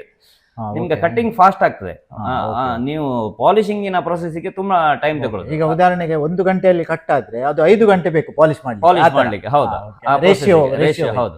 So ಇದು ರಾ ಅವರಿಗೆ ಬೇಕಾದ ಅಳತೆಗೆ ಅವ್ರು ಕೊಟ್ಟ ಅಳತೆಗೆ ಕಟ್ ಮಾಡಿ ಕೊಟ್ರಾಯ್ತು, ನಮ್ಗೆ ಅದು ಸ್ವಲ್ಪ ಬೆನಿಫಿಟ್ ಆಯ್ತು. ಸೊ ನೆಕ್ಸ್ಟ್ ಹಾಗಾಗಿ ನಮ್ದು ಏನಾಯ್ತು, ಟೆಂಪಲ್ ಕನ್ಸ್ಟ್ರಕ್ಷನ್ ನ ಸೈಡಿಗೆ ನಮ್ದು ಜಾಸ್ತಿ ಇದಾಯ್ತು, ಅದ್ರಲ್ಲಿ ಆರ್ಡರ್ಗಳು ಜಾಸ್ತಿ ಬಂತು. ಅವಾಗ ಈ ಪಾಲಿಶಿಂಗ್ ಇದು ಕಮ್ಮಿ ಆಗ್ಲಿಕ್ಕೆ ಸ್ಟಾರ್ಟ್ ಆಯ್ತು. ಮತ್ತೆ ಆ ಪ್ರಕಾರ ನಾವು 2005ರಲ್ಲಿ ದೊಡ್ಡ ಮೆಷಿನ್ ಹಾಕ್ಲಿಕ್ಕೆ ಆಲೋಚನೆ ಮಾಡಿ 2007ರಲ್ಲಿ 1.6 ಮೆಷಿನ್ ಅಂತ ಹಾಕಿದ್ದು. ಆಮೇಲೆ 2009ರಲ್ಲಿ ಮೆಷಿನ್ ಹಾಕಿದ್ವು.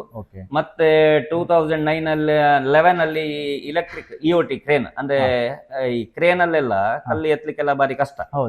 ಅದಕ್ಕೋಸ್ಕರ ನಾವು EOT ಕ್ರೇನ್ ಮಾಡಿದ್ವಿ, ಇಲೆಕ್ಟ್ರಿಕ್, ಅದು 60 ಟನ್ ಕೆಪಾಸಿಟಿ ಅದೆಲ್ಲ ಮಾಡಿದ್ವು. ಮತ್ತೆ 2014ರಲ್ಲಿ ಮತ್ತೆ ಎಕ್ಸ್ಪಾನ್ಷನ್ ಮಾಡಿ ಇನ್ನೂ 2 ಮೆಷಿನ್. ಈಗ ನಾವು 4 ಮೆಷಿನ್ 24 hours ರನ್ ಮಾಡ್ತೇವೆ ಕಂಟಿನ್ಯೂಸ್. ಅಂದ್ರೆ ಶಿಫ್ಟ್ ಕೆಲಸದವರಿಗೆ ಹೇಗೆ ಶಿಫ್ಟ್ ಇರ್ತದೆ? ಹೌದಾ, ಅದು ಅವರಿಗೆ ಏನಂದ್ರೆ ಅವರಿಗೆಲ್ಲ ಸ್ಕ್ವೇರ್ ಫೀಟ್ ಲೆಕ್ಕದಲ್ಲಿ ಇರ್ತದೆ. ಅವರದ್ದು ಪ್ರತಿಯೊಂದು ಐಟಮ್ಗೆ ನಾವು ಅವರಿಗೆ ಇದು ಪೀಸ್ ವರ್ಕ್ ಕೊಟ್ಟಿದ್ದೇವೆ. ಅವರ ಕಾಂಟ್ರಾಕ್ಟರ್ ಇರ್ತಾನೆ, ಅವನು ಜನ ಕರ್ಕೊಂಡು ಬಂದಿರ್ತಾನೆ, ಅವನು ಅವರಿಗೆ ಶಿಫ್ಟ್ ಗಳನ್ನು ಹೇಗೆ ಮಾಡಬೇಕು ಅದೆಲ್ಲ ಅವರು ಸೆಟ್ ಮಾಡ್ತಾರೆ. ಅವರು ನಾವು ಅವರಿಗೆ ನಮ್ಗೆ ಏನು ರಿಕ್ವೈರ್ಮೆಂಟ್ ಉಂಟು ಅದ್ರದ್ದು ಲಿಸ್ಟ್ ಕೊಟ್ರೆ ನಮ್ಗೆ ಬೇಕಾದಾಗ ಅವರು ರೆಡಿ ಮಾಡಿ ಕೊಡ್ತಾರೆ ಮೆಟೀರಿಯಲ್. ಇದ್ರಲ್ಲಿ ನಿಮ್ಗೆ ರೆವಿನ್ಯೂ ಕೂಡ ಈಗ ದೇವಸ್ಥಾನದ ಇದರಲ್ಲಿ ಪಾಲಿಶಿಗಿಂತ ರೆವಿನ್ಯೂ ಕೂಡ ಜಾಸ್ತಿ ಬಂತ? ರೆವೆನ್ಯೂ ಜಾಸ್ತಿ, ಯಾಕಂತ ಹೇಳಿದ್ರೆ ಹೌದು, ನಿಮ್ಗೆ ಏನಂತ ಹೇಳಿದ್ರೆ ಈಗ ಕಟ್ಟಿಂಗ್ ಅಂಡ್ ಪಾಲಿಶಿಂಗ್ ಪ್ರೊಸೆಸ್ ಅಂತ ಹೇಳಿದ್ರೆ 3-4 ಟೈಪ್ ಮೆಷಿನರಿಗಳನ್ನು ನೀವು ಮೇಂಟೈನ್ ಮಾಡ್ಬೇಕಾಗ್ತದೆ. ಇದು ನಿಮ್ಗೆ ಓನ್ಲಿ ಕಟ್ಟಿಂಗ್ ಸೆಕ್ಷನ್ ಅನ್ನ ಮಾತ್ರ ಕಾನ್ಸಂಟ್ರೇಷನ್ ಮಾಡ್ಲಿಕ್ಕೆ ಆಗ್ತದೆ. ಎರಡನೇದಾಗಿ ಏನಾಯ್ತು ಅಂತ ಹೇಳಿದ್ರೆ ಅದರಿಂದಾಗಿ ಆರ್ಡರ್ಸ್ ಜಾಸ್ತಿ ಬಂದು ನಮ್ಗೆ ನಮ್ಮ ಮೆಟೀರಿಯಲ್ ಕನ್ಸಂಪ್ಷನ್ ಜಾಸ್ತಿ ಆಯ್ತು. ಮತ್ತೆ ಅದರಲ್ಲೇ ಬೇರೆ ಬೇರೆ ವಿಷಯಗಳೆಲ್ಲ ನಮ್ಗೆ ಸಬ್ ಮಾಡ್ಲಿಕ್ಕೆ ಸ್ಟಾರ್ಟ್ ಆಯ್ತು. ಆ ನಂತರ ನಾವು ಸಹ ಸ್ವಂತ ದೇವಸ್ಥಾನಗಳದ್ದು ಕಾಂಟ್ರಾಕ್ಟ್ ವಹಿಸ್ಕೊಳ್ಳಿಕ್ಕೆ ಸ್ಟಾರ್ಟ್ ಮಾಡಿದ್ವು. ಅದು ಒಂದು ಇದಾಯ್ತು, ನಮ್ಗೆ ಅಡಿಷನಲ್ ಬೆನಿಫಿಟ್ ಆಯ್ತು. ಅಂದ್ರೆ ನಿಮ್ಗೆ ಈ ಪ್ರೊಸೆಸ್ ಅಲ್ಲಿ ಈ ಕಲ್ಲಿದ್ದು ಕೆಲಸ ಮಾಡುವವರದೆಲ್ಲ ಕಾಂಟ್ಯಾಕ್ಟ್ ಆಯ್ತು. ಹಾಗೆ ಟೆಂಪಲ್ಸ್ ಗೆ ನೀವು ಸಪ್ಲೈ ಮಾಡೋದ್ರಿಂದ ಟೆಂಪಲ್ಸ್ ಇದ್ದು ಕೂಡ ಕಾಂಟ್ಯಾಕ್ಟ್ ಆಯ್ತು. ಸೊ ಇದೆಲ್ಲ ನಿಮ್ಗೆ ಒಂದು ಬೆನಿಫಿಟ್ ಆಯ್ತು. ಅಂದ್ರೆ ಅಲ್ಟಿಮೇಟ್ಲಿ ಹೇಳುದಾದ್ರೆ ನನ್ಗೆ ಈಗ ಎಂತ ಅನಿಸ್ತಾ ಉಂಟು ಅಂತ ಹೇಳಿದ್ರೆ, ನಿಮ್ಗೆ ಈ ಪವರ್ ಇದ್ದು ಒಂದು ಪ್ರಾಬ್ಲಮ್ ಅನ್ನು ಒಂದು ಆಕ್ಚುಲಿ ಅಪಾರ್ಚುನಿಟಿ ಆಗಿ ಬಂತು. ಖಂಡಿತ ಯಾಕಂದ್ರೆ ನಿಮ್ಗೆ ಆ ಪವರ್ ಇದ್ದು ಪ್ರಾಬ್ಲಮ್ ಬರುದಲ್ಲದಿದ್ರೆ ನೀವು ಪಾಲಿಷನ್ನೇ ಕಂಟಿನ್ಯೂ ಮಾಡ್ತಾ ಹೌದು, ಇದ್ರೆ ಅಂದ್ರೆ ಇದು ಇಮ್ಯಾಜಿನೇಷನ್ ಬರ್ತದೆ. ಅಲ್ಲ ಅದು ಕೂಡ ಒಳ್ಳೇದೇ, ಆ ಹೌದು. ಪ್ರೊಸೆಸ್ ಕೂಡ ಒಳ್ಳೇದೇ. ಅದರಲ್ಲಿ ಗ್ರಾನೈಟ್ ಇಂಡಸ್ಟ್ರಿ ಯಾವಾಗ್ಲೂ ಇದಾಗುದಿಲ್ಲ. ಏನಂತ ಹೇಳಿದ್ರೆ ಅದರಲ್ಲಿಯೂ ಈಗ ತುಂಬಾ ಉಂಟು. ಲಪೋತ್ರ ಫಿನಿಶಿಂಗ್ ಬಂದಿದೆ, ಮತ್ತೆ ಫ್ಲೇಮ್ ಫಿನಿಶಿಂಗ್ ಇದು ಬಂದಿದೆ, ಮತ್ತೆ ಲ್ಯಾಂಡ್ಸ್ಕೇಪಿಂಗ್ ಈ 40mm ಗ್ರಾನೈಟ್ ಎಲ್ಲ ನಾವು ಮಾಡ್ತೇವೆ. ಈ ಬಟ್ gardening ಗೆ ಇಲ್ಲಿ ಹೋಗುವಾಗ. ಯಾವುದಕ್ಕೆ ಡಿಮಾಂಡ್ ಉಂಟು ಅಂತ ಹೇಳಿ ಆಟೋಮೆಟಿಕ್ ಗೊತ್ತಾಯ್ತು. ಹೌದು, ಅಂದ್ರೆ ಇಲ್ಲಿ ಈಗ ನಮ್ದು ಸೌತ್ ಕೇಂದ್ರದಲ್ಲಿ ಆಕ್ಚುಲಿ ಟೆಂಪಲ್ ಕನ್ಸ್ಟ್ರಕ್ಷನ್ಸ್ ಎಲ್ಲ ಹೌದು. ತುಂಬಾ ಇರೋದ್ರಿಂದ ನಮ್ಗೆ ಇಲ್ಲಿ ಅದಕ್ಕೆ ಜಾಸ್ತಿ ಅಪಾರ್ಚುನಿಟಿ ಸಿಗುವಂತದ್ದು ಚಾನ್ಸಸ್ ಇರ್ತದೆ. ಹೌದು. ಸೊ ಹಾಗೆ ನಿಮ್ಗೆ ಈಗ ನೀವು ಎಲ್ಲ ಈಗ ಖಾಲಿ ಗ್ರಾನೈಟ್ ಕಟ್ಟಿಂಗ್ ಮಾಡೋದಲ್ಲದಿದ್ರೆ ಟೆಂಪಲ್ ಇದ್ದು ಕನ್ಸ್ಟ್ರಕ್ಷನ್ ಇದ್ದು ಕಲ್ಲಿದ್ದು ಕೆಲಸದ್ದು ಕಾಂಟ್ರಾಕ್ಟ್ ತಗೊಳ್ಳೋದು, ಆಮೇಲೆ ಕಲ್ಲಿದ್ದು ಕೆಲಸದವರದ್ದು ಕೂಡ ಕಾಂಟ್ರಾಕ್ಟ್ ನಿಮ್ಗೆ ಹೌದು, ಉಂಟು. ಹೌದು. ಸೊ ಹಾಗೆ ನಿಮ್ಗೆ ಈಗ ಈ ಹೊಸ ದೇವಸ್ಥಾನ ಕಟ್ಟುವವರಿಗೆ ನೀವು ಟರ್ನ್ ಕೀ ಸೊಲ್ಯೂಷನ್ ಕೊಡ್ತೀರಾ ಅಂತೇಳಿ, ಅಂದ್ರೆ ಅವರದ್ದು ಫುಲ್ ಕನ್ಸ್ಟ್ರಕ್ಷನ್ ಎಲ್ಲ ಕಲ್ಲಿದ್ದು ಅಂತ ಇದ್ರು ಸಹ ಫುಲ್ ನೀವು ಕಾಂಟ್ರಾಕ್ಟ್ ತಗೊಳ್ಳೋದು, ಕೆಲಸ ಮಾಡಿಸುದು, ಕಟ್ಟಿಂಗ್, ಟ್ರಾನ್ಸ್ಪೋರ್ಟೇಷನ್ ಕಾಂಟ್ರಾಕ್ಟ್ ತಗೊಳ್ತೀರಾ ಅಂತ. ಇವನ್ ಪ್ಲಾನ್ ಸ್ಕೆಚ್ ಕೂಡ ನಾವೇ ಮಾಡಿ ಕೊಡ್ತೇವೆ. ಹೌದು. ವಾಸ್ತು ನಮ್ಮ ಹತ್ರ ಕೆಲವು ನಮ್ಮ ಈ ಫೀಲ್ಡಿಗೆ ಹೋದಾದ ನಂತರ ನಮ್ಮ ಹತ್ರ ವಾಸ್ತು ಕನ್ಸಲ್ಟೆಂಟ್ಸ್ ಇದ್ದು ನಮ್ಗೆ ಸಹ ತುಂಬಾ ಪರಿಚಯ ಉಂಟು. ಈಗ ನಮ್ಗೆ ಈಗ ಒಂದು ಪ್ರಾಜೆಕ್ಟ್ ಉಂಟು, ಈ ತರ ಜಾಗ ಉಂಟು ಅಂತ ಹೇಳಿದ್ರೆ ಅವರು ನಮ್ಮ ಇದ್ರ ಮೇಲೆ ಬರ್ತಾರೆ. ಅವರು ನೋಡಿ ಸೈಟ್ ನೋಡಿ ಅಲ್ಲಿ ಏನೇನ್ ಆಗ್ಬೇಕು, ಯಾವ ಪ್ರಕಾರ ಮಾಡ್ಬೇಕು ಅಂತ ಅವರು ಪ್ಲಾನ್ ಸ್ಕೆಚ್ ಮಾಡಿ ಕೊಡ್ತಾರೆ. ಅವರ ಮಾರ್ಗದರ್ಶನದಲ್ಲಿ ಅವರು ಕೊಟ್ಟ ಇದ್ರ ಪ್ರಕಾರ ಸೇಮ್ ಇದು ಏನು ಬಿಲ್ಡಿಂಗ್ ಕನ್ಸ್ಟ್ರಕ್ಷನ್ ಇಂಜಿನಿಯರ್ ನಮ್ಮ ಕಾಂಟ್ರಾಕ್ಟರ್ ಗಳಿಗೆ ಹೇಗೆ ಸ್ಕೆಚ್ ಕೊಡ್ತಾರಲ್ಲ ಅದೇ ಪ್ರಕಾರ. ಸೊ ಈಗ ನಿಮ್ಗೆ ಇಷ್ಟೆಲ್ಲ ಡಿಮಾಂಡ್ಸ್ ಜಾಸ್ತಿ ಬಂತು, ನೀವು ಇದು ಜಾಸ್ತಿ ಮೆಷಿನರೀಸ್ ಹಾಕಿದ್ರಿ, ಜಾಸ್ತಿ ಜನರನ್ನು ಹಾಕಿ ಜಾಸ್ತಿ ಪ್ರೊಡಕ್ಷನ್ ಮಾಡುವಾಗ ಅದಕ್ಕೆ ಬೇಕಾದಷ್ಟು ರಾ ಮೆಟೀರಿಯಲ್ ನಿಮ್ಗೆ ಸಿಗ್ತದಾ ಇಲ್ಲಿ, ಅಥವಾ ಅದ್ರದ್ದು ಏನಾದ್ರು ಪ್ರಾಬ್ಲಮ್ ಉಂಟಾ? ರಾ ಮೆಟೀರಿಯಲ್ ಇದು ಪ್ರಾಬ್ಲಮ್ ಸ್ಟಾರ್ಟಿಂಗ್ ಅಲ್ಲಿ ಇರ್ಲಿಲ್ಲ. ಇತ್ತೀಚಿನ ದಿನಗಳೇನಾಯ್ತು, ಇಲ್ಲಿ ಜಾಸ್ತಿ ಇದ್ದದ್ದು ಫಸ್ಟ್ಗೆ ಏನು ಈ ಸೈಜ್ ಕಲ್ಲು ಮಾಡುವಂತ ಕ್ವಾರಿಗಳು, ಅವ್ರ ಹತ್ರ ಕಟ್ಟಡ ಕಲ್ಲು ಅಂದ್ರೆ ಬಿಲ್ಡಿಂಗ್ ಸ್ಟೋನ್ ಅನ್ನೋದಕ್ಕೆ ಒಂದು ಸ್ಪೆಷಲ್ ಲೀಸ್ ಇರ್ತದೆ. ಅದು ಸ್ಮಾಲ್ ಲೀಸ್. ಅದರಲ್ಲಿ ಅವರಿಗೆ ಚಪ್ಪಡಿ ಕಲ್ಲು, ಬೇಲಿ ಕಂಬ, ಸೈಜ್ ಕಲ್ಲು ಇಂಥದ್ದನ್ನು ತೆಗಿಲಿಕ್ಕೆ ಮಾತ್ರ ಪರ್ಮಿಷನ್. ನಮ್ಮ ಈ ಏನಾಯ್ತು ಸಣ್ಣ ಮಿಷಿನ್ ಇರುವಾಗ ನಮ್ಗೂ ಅದು ಗೊತ್ತಾಗ್ಲಿಲ್ಲ. ಆಗ ಸಣ್ಣ ಸಣ್ಣ ಬ್ಲಾಕ್ಸ್ ಬರ್ಲಿಕ್ಕಿದ್ದದ್ದು ಆವಾಗ ಬರ್ತಾ ಇತ್ತು. ಈ ಮೆಷಿನರಿ ದೊಡ್ಡದಾದ ಕೂಡ ಏನಾಯ್ತು, ದೊಡ್ಡ ಬ್ಲಾಕ್ಸ್ ಅಂತ ಹೇಳಿದ್ರೆ ಅದು ಅಲಂಕಾರಿಕ ಶಿಲೆ ಅಂತ ಹೇಳೋಣ ಗವರ್ಮೆಂಟ್ ಲೆಕ್ಕದಲ್ಲಿ. ಅದಕ್ಕೆ ಆರ್ನಮೆಂಟಲ್ ಸ್ಟೋನ್ ಅಂತಿದ್ದಾರೆ, ಆ ಕ್ಯಾಟಗರಿಗೆ ಹೋಗ್ತದೆ. ಅದನ್ನು ಮಾಡ್ಬೇಕಂತ ಹೇಳಿದ್ರೆ ನಿಮ್ಗೆ ಅದಕ್ಕೆ ಆರ್ನಮೆಂಟಲ್ ಲೀಸ್ ಅಂತ ಹೇಳ್ಕೊಂಡು ಬರ್ತದೆ. ಅಲಂಕಾರಿಕ ಶಿಲೆ ಅಂದ್ರೆ ನಮ್ದು ಏನು ಈಗ ಗ್ರಾನೈಟ್ ಬ್ಲಾಕ್ಸ್ ಎಲ್ಲ ನೀವು ನೋಡಿರ್ಬೋದು ಮಂಗಳೂರಲ್ಲಿ ಬಂದರಿಗೆಲ್ಲ ಅಂತದ್ದೆಲ್ಲ ತೆಗಿಬೇಕಂದ್ರೆ ಅದಕ್ಕೆ ಬೇರೆ ಲೀಸ್ ಉಂಟು. ಅದು ಅಲಂಕಾರಿಕ ಶಿಲೆ ಲೀಸ್ ಅಂತ ಹೇಳಿ ಅದಕ್ಕೆ ಕ್ಯೂಬಿಕ್ ಮೀಟರ್ಗೆ ಅಥವಾ ಟನ್ನಿಗೆ ಇಷ್ಟ ಅಂತ ರಾಯಲ್ಟಿ ಕಟ್ಟುವಂಥದ್ದು ಗವರ್ಮೆಂಟ್ ಫಿಕ್ಸ್ ಮಾಡ್ತದೆ. ಲೋಕಲ್ ಮಾರ್ಕೆಟ್ಗೆ ಆದ್ರೆ ಇಷ್ಟು, ಎಕ್ಸ್ಪೋರ್ಟ್ಗೆ ಆದ್ರೆ ಇಷ್ಟ ಅಂತ ಹೇಳಿ ಸೊ ನಾವು ಅದನ್ನು ಪೇ ಮಾಡಿ ಅದರ ಪ್ರಕಾರ ಬ್ಲಾಕ್ಸ್ ತಂದು ಕಟಿಂಗ್ ಮಾಡಬೇಕು. ಮರದ ಮಿಲ್ಲಿಗೆ ಹೇಗೆ ನೋಡಿ ಈಗ ಸಿಂಗಲ್ ಪರ್ಮಿಟ್ ಅಥವಾ ರೌಂಡ್ ಬ್ಲಾಕ್ಸ್ ಎಲ್ಲ ಬರ್ತಾರೆ, ಅದೇ ಮಾನದಂಡ ಅದಕ್ಕೆ. ಅದ್ರ ಮೇಲೆ GST ಬಿಲ್ ಅದು ಇದೆಲ್ಲ ಇರ್ತದೆ. ರಾ ಮೆಟೀರಿಯಲ್ ಬೇರೆ ಬೇರೆ ಮೆಟೀರಿಯಲ್ಗೆ ಬೇರೆ ಬೇರೆ ರೇಟ್ಸ್ ಇರ್ತದೆ. ಹೌದು, ಹಾಗೆ ಅದು ನಮ್ಗೆ ಸಮಸ್ಯೆ ಬಂತು. ಆ ಸಮಸ್ಯೆ ಬಂದ ನಂತರ ಏನಾಯ್ತು, 2017ರಲ್ಲಿ ನಾವೊಂದು 2-3 ಜನ ಫ್ರೆಂಡ್ಸ್ ಸೇರ್ಕೊಂಡು ಒಂದು ಕ್ವಾರಿ ಮಾಡಿದ್ವು ಅಯ್ಯಪ್ಪ ನಗರದಲ್ಲಿ. ಒಂದು ಪಟ್ಟ ಜಾಗ ಸಿಕ್ಕಿತ್ತು ನಮ್ಗೆ, ಒಂದು 4 ಎಕರೆ ಪಟ್ಟ ಜಾಗ ಸಿಕ್ಕಿತ್ತು. ಅದಂದ್ರೆ ಈಗಿನ ಆರ್ನಮೆಂಟಲ್ ಲೀಸಿಗೆ ಏನು ಮಾನದಂಡ ಇತ್ತು ಅಂತ ಹೇಳಿದ್ರೆ 1954ನೇ ಇಸ್ವಿಗಿಂತ ಮುಂಚಿನ ಪಟ್ಟ ಜಾಗ ಆಗಿರ್ಬೇಕು, 2.5 ಎಕರೆ ಮಿನಿಮಮ್, 1 ಹೆಕ್ಟೇರ್ ಮಿನಿಮಮ್ ಜಾಗ ಇರಬೇಕು ಅನ್ನೋದೊಂದು ಮಾನದಂಡ ಉಂಟು ಗವರ್ಮೆಂಟ್ ಇದು. ನಾವು ಲೀಸಿಗೆ ಅಪ್ಲೈ ಮಾಡಬೇಕು. ನಾವು ಅಂತ ಜಾಗ ಸೆಲೆಕ್ಷನ್ ಮಾಡಿತ್ತು. ಅದು ಸೆಲೆಕ್ಷನ್ ಮಾಡಿದ ಜಾಗವು ಹೇಗಾಗ್ಬೇಕಂದ್ರೆ ಆ ರಾ ಮೆಟೀರಿಯಲ್ ನಮ್ಗೆ ಗ್ರಾನೈಟ್ ಪಾಲಿಶಿಂಗ್ ಮಾಡ್ಲಿಕ್ಕೂ ಆಗ್ಬೇಕು, ದೇವಸ್ಥಾನದ ಕೆಲಸ ಮಾಡ್ಲಿಕ್ಕೂ ಆಗ್ಬೇಕು, ಎಲ್ಲದಕ್ಕೂ ನಮ್ಗೆ ಅದು ಮ್ಯಾಚ್ ಆಗ್ಬೇಕು ನಮ್ಮ ರಿಕ್ವೈರ್ಮೆಂಟ್ ಅಂತ ಒಂದು ಜಾಗವನ್ನು ಇದು ಮಾಡಿ ಅವ್ರ ಹತ್ರ ಜಾಗ ಪರ್ಚೇಸ್ ಮಾಡಿ ನಾವು ಲೀಸ್ ಅಪ್ಲೈ ಮಾಡಿ 2019ರಲ್ಲಿ ಈಗ ನಾವು ನಮ್ಮ ಸ್ವಂತ ಲೀಸ್ ಇದ್ದ ಕ್ವಾರಿಯಿಂದ ನಮ್ಮ ರಾ ಮೆಟೀರಿಯಲ್ ಅನ್ನು ಪೂರೈಕೆ ಮಾಡ್ತಾ ಇದ್ದೇವೆ. ನಿಮ್ಗೆ ಬೇಕಾದ ರಾ ಮೆಟೀರಿಯಲ್ ನಿಮ್ಮ ಹತ್ರ ಹೌದು, ನಮ್ಗೂ ಆಗ್ತಾ ಉಂಟು. ಆ ನಂತರ ಕೆಲವರೆಲ್ಲ ಇಲ್ಲಿ ತುಂಬಾ ಯೂನಿಟ್ ಗಳಾಗಿದ್ದಾವೆ. ಈಗ ಅವರಿಗೂ ಈ ರಾ ಮೆಟೀರಿಯಲ್ ಪ್ರಾಬ್ಲಮ್ ಉಂಟು. ಈಗಂದ್ರೆ ಎಲ್ಲ ಕಡೆ ಅಕ್ರಮ ಗಣಿಗಾರಿಕೆ ನಿಲ್ಸಿದ್ದಾರೆ. ಸೊ ಇವಾಗ ನಮ್ಮ ಕ್ವಾರಿಯಿಂದ ಅವರಿಗೂ ಇದು ಸಪ್ಲೈ ಆಗ್ತಾ ಉಂಟು. ಅಂದ್ರೆ ನಿಮ್ಗೆ ಕಾಂಪಿಟಿಷನ್ ಉಂಟಾ ಇದ್ರಲ್ಲಿ? ಅಂದ್ರೆ ನೀವು ಶುರು ಮಾಡುವಾಗ ಬಹುಶಃ ಇದು ಒಂದೇ ಇದ್ದದ್ದೇನೋ ಆ ಟೈಮ್ ನಲ್ಲಿ. ಸೊ ಈಗೀಗ ಇದೆಲ್ಲ ಜನರಿಗೆ ಗೊತ್ತಾಗಿ ಸ್ವಲ್ಪ ಟೆಕ್ನಾಲಜಿ ಎಲ್ಲ ಜಾಸ್ತಿ ಬಂದು ಇನ್ನು ತುಂಬಾ ಇದು ಆಗಿದೆ. ಯಾವುದು ನಿಮ್ಮ ಯೂನಿಟ್ಗಳು ತುಂಬಾ ಆಗಿದಾವೆ. ಏನಾಗಿದೆ ಅಂತ ಹೇಳಿದ್ರೆ ಇಲ್ಲಿ ಯೂನಿಟ್ ಹಾಕಿದವರು 90% ಜನ ಅವರವರೇ ಸ್ವಂತ ಶಿಲ್ಪಿಗಳೇ. ಈಗ ಹೇಗೆ ಮುಂಚೆ ಶಿಲ್ಪಿಗಳು ಅವರ ಮನೆ ಹಿಂದ್ಗಡೆ ಒಂದು ಶೆಡ್ ಅಂತ ಮಾಡಿ ಅಲ್ಲಿ ವರ್ಕರ್ಸ್ಗೆ ಕಲ್ಲು ಪಾದಿಂದ ತಂದಾಕಿ ಅವರ ಹತ್ರ ಕೆಲಸ, ಆ ಕಾನ್ಸೆಪ್ಟ್ ಅಲ್ಲೇ ಅವರಿಗೂ ಸಮಸ್ಯೆ. ಯಾಕಂದ್ರೆ ಕೈಯಲ್ಲಿಂದಲೇ ಎಲ್ಲ ರೆಡಿ ಮಾಡೋರು, ಅವರಿಗೆ ಮೆಷಿನರಿ ಬೇಕೇ ಬೇಕು. ಸೊ ಅವರವರ ರಿಕಮೆಂಡಿಗೋಸ್ಕರವೇ ಮಾಡ್ಕೊಂಡವರೇ ಜಾಸ್ತಿ, ಅವರದ್ದೇ ವರ್ಕ್ ಇರ್ತದೆ ಅವರಿಗೆ. ಪ್ಲಸ್ ಏನಾದ್ರು ಸಣ್ಣ ಪುಟ್ಟ ಆರ್ಡರ್ಸ್ ಎಲ್ಲ ಬಂದಾಗ ಅವರದ್ದು 1-2 ಕಸ್ಟಮರ್ಸ್ ಅನ್ನು ಅವ್ರು ಇಟ್ಕೊಳ್ತಾರೆ. ಯಾಕಂದ್ರೆ ಅವರಿಗೆ ಕೆಲಸ ಡಲ್ ಇದ್ದಾಗ ಸಪ್ಲೈ ಮಾಡ್ತಾರೆ, ಬ್ಯಾಕಪ್ ಪ್ಲಾನ್ ಅದ್ರ ಪ್ರಕಾರ ಮಾಡ್ತಾರೆ ಅವರು. ಬಟ್ ಮೇಜರ್ ಜನ ಎಲ್ಲ ಇರುವವರು ಅವರವರ ಸ್ವಂತ ಕಾಂಟ್ರಾಕ್ಟ್ ಮಾಡುವವರೇ ಟೆಂಪಲ್ಸ್ ಇದು. ಹಾಗೆ ಕಾಂಪಿಟಿಷನ್ ಅಂತ ಹೇಳಿದ್ರೆ ಉಂಟು ಹಾಗೆ ಸಣ್ಣ ಪುಟ್ಟ ಕಾಂಪಿಟೇಷನ್ ಇರ್ತದೆ ಯಾವ ವ್ಯವಹಾರದಲ್ಲಿ. ಮಾಮೂಲಿ ಅಂದ್ರೆ ದೊಡ್ಡ ನಮ್ಗೆ ಇಫೆಕ್ಟ್ ಆಗುವಂತದ್ದು ಇಲ್ಲ ಇಲ್ಲ ಅಂತದೇನಿಲ್ಲ, ಒಂದು ಒಳ್ಳೆ ರೀತಿಯ ಟೀಮ್ ವರ್ಕ್ ಆಗಿ ಇರ್ತದೆ. ನಮ್ಮ ಹತ್ರ ಎಲ್ಲರ ಸಮನ್ವಯತೆ ಉಂಟು, ಎಲ್ಲ ಇರೋದು ನೋಡಿ. ಅವ್ರ ಹತ್ರ ಕಮ್ಮಿ ಇದ್ರೆ ನೀವು ಸಪ್ಲೈ ಮಾಡುದು, ನಾವು ಮಾಡ್ತೇವೆ, ಅಥವಾ ನಮ್ಮ ವರ್ಕ್ ಕೂಡ ನಮ್ಗೆ ಓವರ್ ವರ್ಕ್ ಗಳು ಬಂತು, ನಮ್ಮ ಮಾಡ್ಲಿಕ್ಕೆ ಆಗದಿದ್ರೆ ಕೂಡ ನಮ್ಮ ರಿಲಯಬಲ್ ಪಾರ್ಟಿ ಇದ್ರೆ ಅವನ ಹತ್ರ ಕಟಿಂಗ್ ಮಿಷನ್ ನಮ್ಗೂ ಧೈರ್ಯ ಅವನು ಮಾಡಿ ಕೊಡ್ತಾನೆ ಅಂತ ಇಂದವನಿಗೆ ಕೊಟ್ರೆ ಅಂದ್ರೆ. ಸೊ ಅದು ನಮ್ಗೆ ಒಳ್ಳೇದೇ ಆ ಲೆಕ್ಕದಲ್ಲಿ. ಅಂದ್ರೆ ಹೆಲ್ತಿ ಕಾಂಪಿಟೇಷನ್. ಸೊ ಅದೇ ನಿಮ್ಗೇನು ಬಿಸ್ನೆಸ್ ಏನು ಇಲ್ಲ ಇಲ್ಲ ಇಲ್ಲ ಅಂತದೇನು ಪ್ರಾಬ್ಲಮ್. ಓಕೆ, ನೀವೀಗ ಈ ಬಿಸ್ನೆಸ್ಗೆ ನೀವು ಬಂದ ಮೇಲೆ ನಿಮ್ಮ ಈ ಮ್ಯಾನುಫ್ಯಾಕ್ಚರಿಂಗ್ ಸೆಕ್ಟರ್ನಲ್ಲಿ, ಯಾಕಂದರೆ ಈಗ ಲೇಬರ್ ಓರಿಯೆಂಟೆಡ್ ಯಾವುದೇ ಇಂಡಸ್ಟ್ರೀಸ್ ನಡೆಸೋದು ಅಷ್ಟು ಸುಲಭ ಇಲ್ಲ, ಯಾಕಂದ್ರೆ ನಮಗೆ ಕೂಡ ಕೆಲವೆಲ್ಲ ಎಕ್ಸ್ಪೀರಿಯನ್ಸ್ ಉಂಟು. ಹಾಗಾಗಿ ಅವರೊಟ್ಟಿಗೆ ನಾವು ಕಂಪ್ಲೀಟ್ ಇನ್ವಾಲ್ವ್ಮೆಂಟ್ ಇದ್ದರೆ ಮಾತ್ರ ಅವರು ಕೆಲಸ ಮಾಡ್ತಾರೆ, ಇಲ್ಲ ಇದೆ ಅದು ಭಾರಿ ಕಷ್ಟ. ಒಂದು ಎರಡನೇದು ನಮಗೆ ಅದರ ಬಗ್ಗೆ ಪೂರ್ತಿ ನಾಲೆಜ್ ಗೊತ್ತಿರಬೇಕು, ಅಥವಾ ಮಾಡಿ ಸಹ ನಮಗೆ ಅನುಭವ ಇರಬೇಕು. ಸೊ ನಿಮ್ಮ ಅನುಭವ ಹೇಗೆ? ಅಂದರೆ ನೀವು ನನ್ನ ಲೆಕ್ಕದಲ್ಲಿ ನೀವು ಅದರಲ್ಲಿ ರಾತ್ರಿ ಹಗಲು ಒಂದು ಮಾಡಿರಬೇಕು. ನೀವು ಈ ಲೆವೆಲಿಗೆ ಬರಬೇಕಿದ್ರೆ, ನೀವೊಂದು ಸ್ವಂತ ಕ್ವಾರಿಯನ್ನು ತಗೊಳ್ಳುವಂತಹ ಒಂದು ಕೆಪಾಸಿಟಿಗೆ ನೀವು ಬರಬೇಕಿದ್ರೆ ಅದರಲ್ಲಿ ಎಷ್ಟು ಸ್ಟ್ರಗಲ್ ಉಂಟು ಅನ್ನುವಂಥದ್ದು ನಾವು ಇಮ್ಯಾಜಿನ್ ಮಾಡ್ಬೋದು. ಸೊ ಆ ದಿನಗಳು ಹೇಗಿತ್ತು ನಿಮಗೆ? ಅಂದರೆ ನೀವು ಈಗ ಕೂಡ ವರ್ಕ್ ಮಾಡ್ತಾ ಇದ್ದೀರಿ, ಅದು ವಿಷಯ ಬೇರೆ. ಬಟ್ ಆ ಇನಿಷಿಯಲ್ ನಿಮ್ಮ ಲೇಬರನ್ನು ಟ್ರೈನಿಂಗ್ ಮಾಡೋದು, ಅವರಿಗೆ ಹೇಳಿದ್ದು ಗೊತ್ತಾಗೋದಿಲ್ಲ ಒಮ್ಮೊಮ್ಮೆ, ಮತ್ತು ಈ ಮೆಷಿನ್ನಲ್ಲಿ ರಿಸ್ಕ್ ಇರ್ತದೆ. ಸೊ ಇದನ್ನೆಲ್ಲ ಹೇಗೆ ಟ್ಯಾಕಲ್ ಮಾಡಿದ್ರಿ? ಅದೇ 99ನೇ ಇಸ್ವಿಯಿಂದ 2007ರವರೆಗೆ ನಂದು ವಾಸಸ್ಥಾನ ಫ್ಯಾಕ್ಟರಿ ಆಗಿತ್ತು. ನಾನು ಮನೆಗೆ ಖಾಲಿ ಊಟ ತಿಂಡಿಗೆ ಮಾತ್ರ ಬಂದು ಹೋಗುವಂತದಿತ್ತು. ಅಂದ್ರೆ ಡೇ ಅಂಡ್ ನೈಟ್ ರನ್ನಿಂಗ್ ಆಗ್ತಿತ್ತು. ನಾವು ಮಾರ್ಕೆಟಿಂಗ್ ಹೋಗ್ತಿದ್ವು, ಎಲ್ಲಿಂದೋ ಬರುವಾಗ ಲೇಟ್ ಆಗ್ತಿತ್ತು, ಒಮ್ಮೊಮ್ಮೆ ಅಲ್ಲೇ ಉಳ್ಕೊಳ್ತಿದ್ದೆ. ಇಲ್ಲದಿತ್ತು ನೈಟ್ ಶಿಫ್ಟಿಗೆ ನಾನು ಅಲ್ಲೇ ಉಳ್ಕೊಳ್ತಿದ್ದೆ. ಊಟ ಮಾಡಿ ಮನೆಯಿಂದ ಒಂದು 10-11 ಗಂಟೆಗೆ ಹೋದ್ರೆ ಒಂದ್ ರೌಂಡ್ ಎಲ್ಲ ಫ್ಯಾಕ್ಟ್ರಿ ತಿರುಗಿ ಮತ್ತೆ ನಾನು ಮಲಗ್ತಿದ್ದೆ.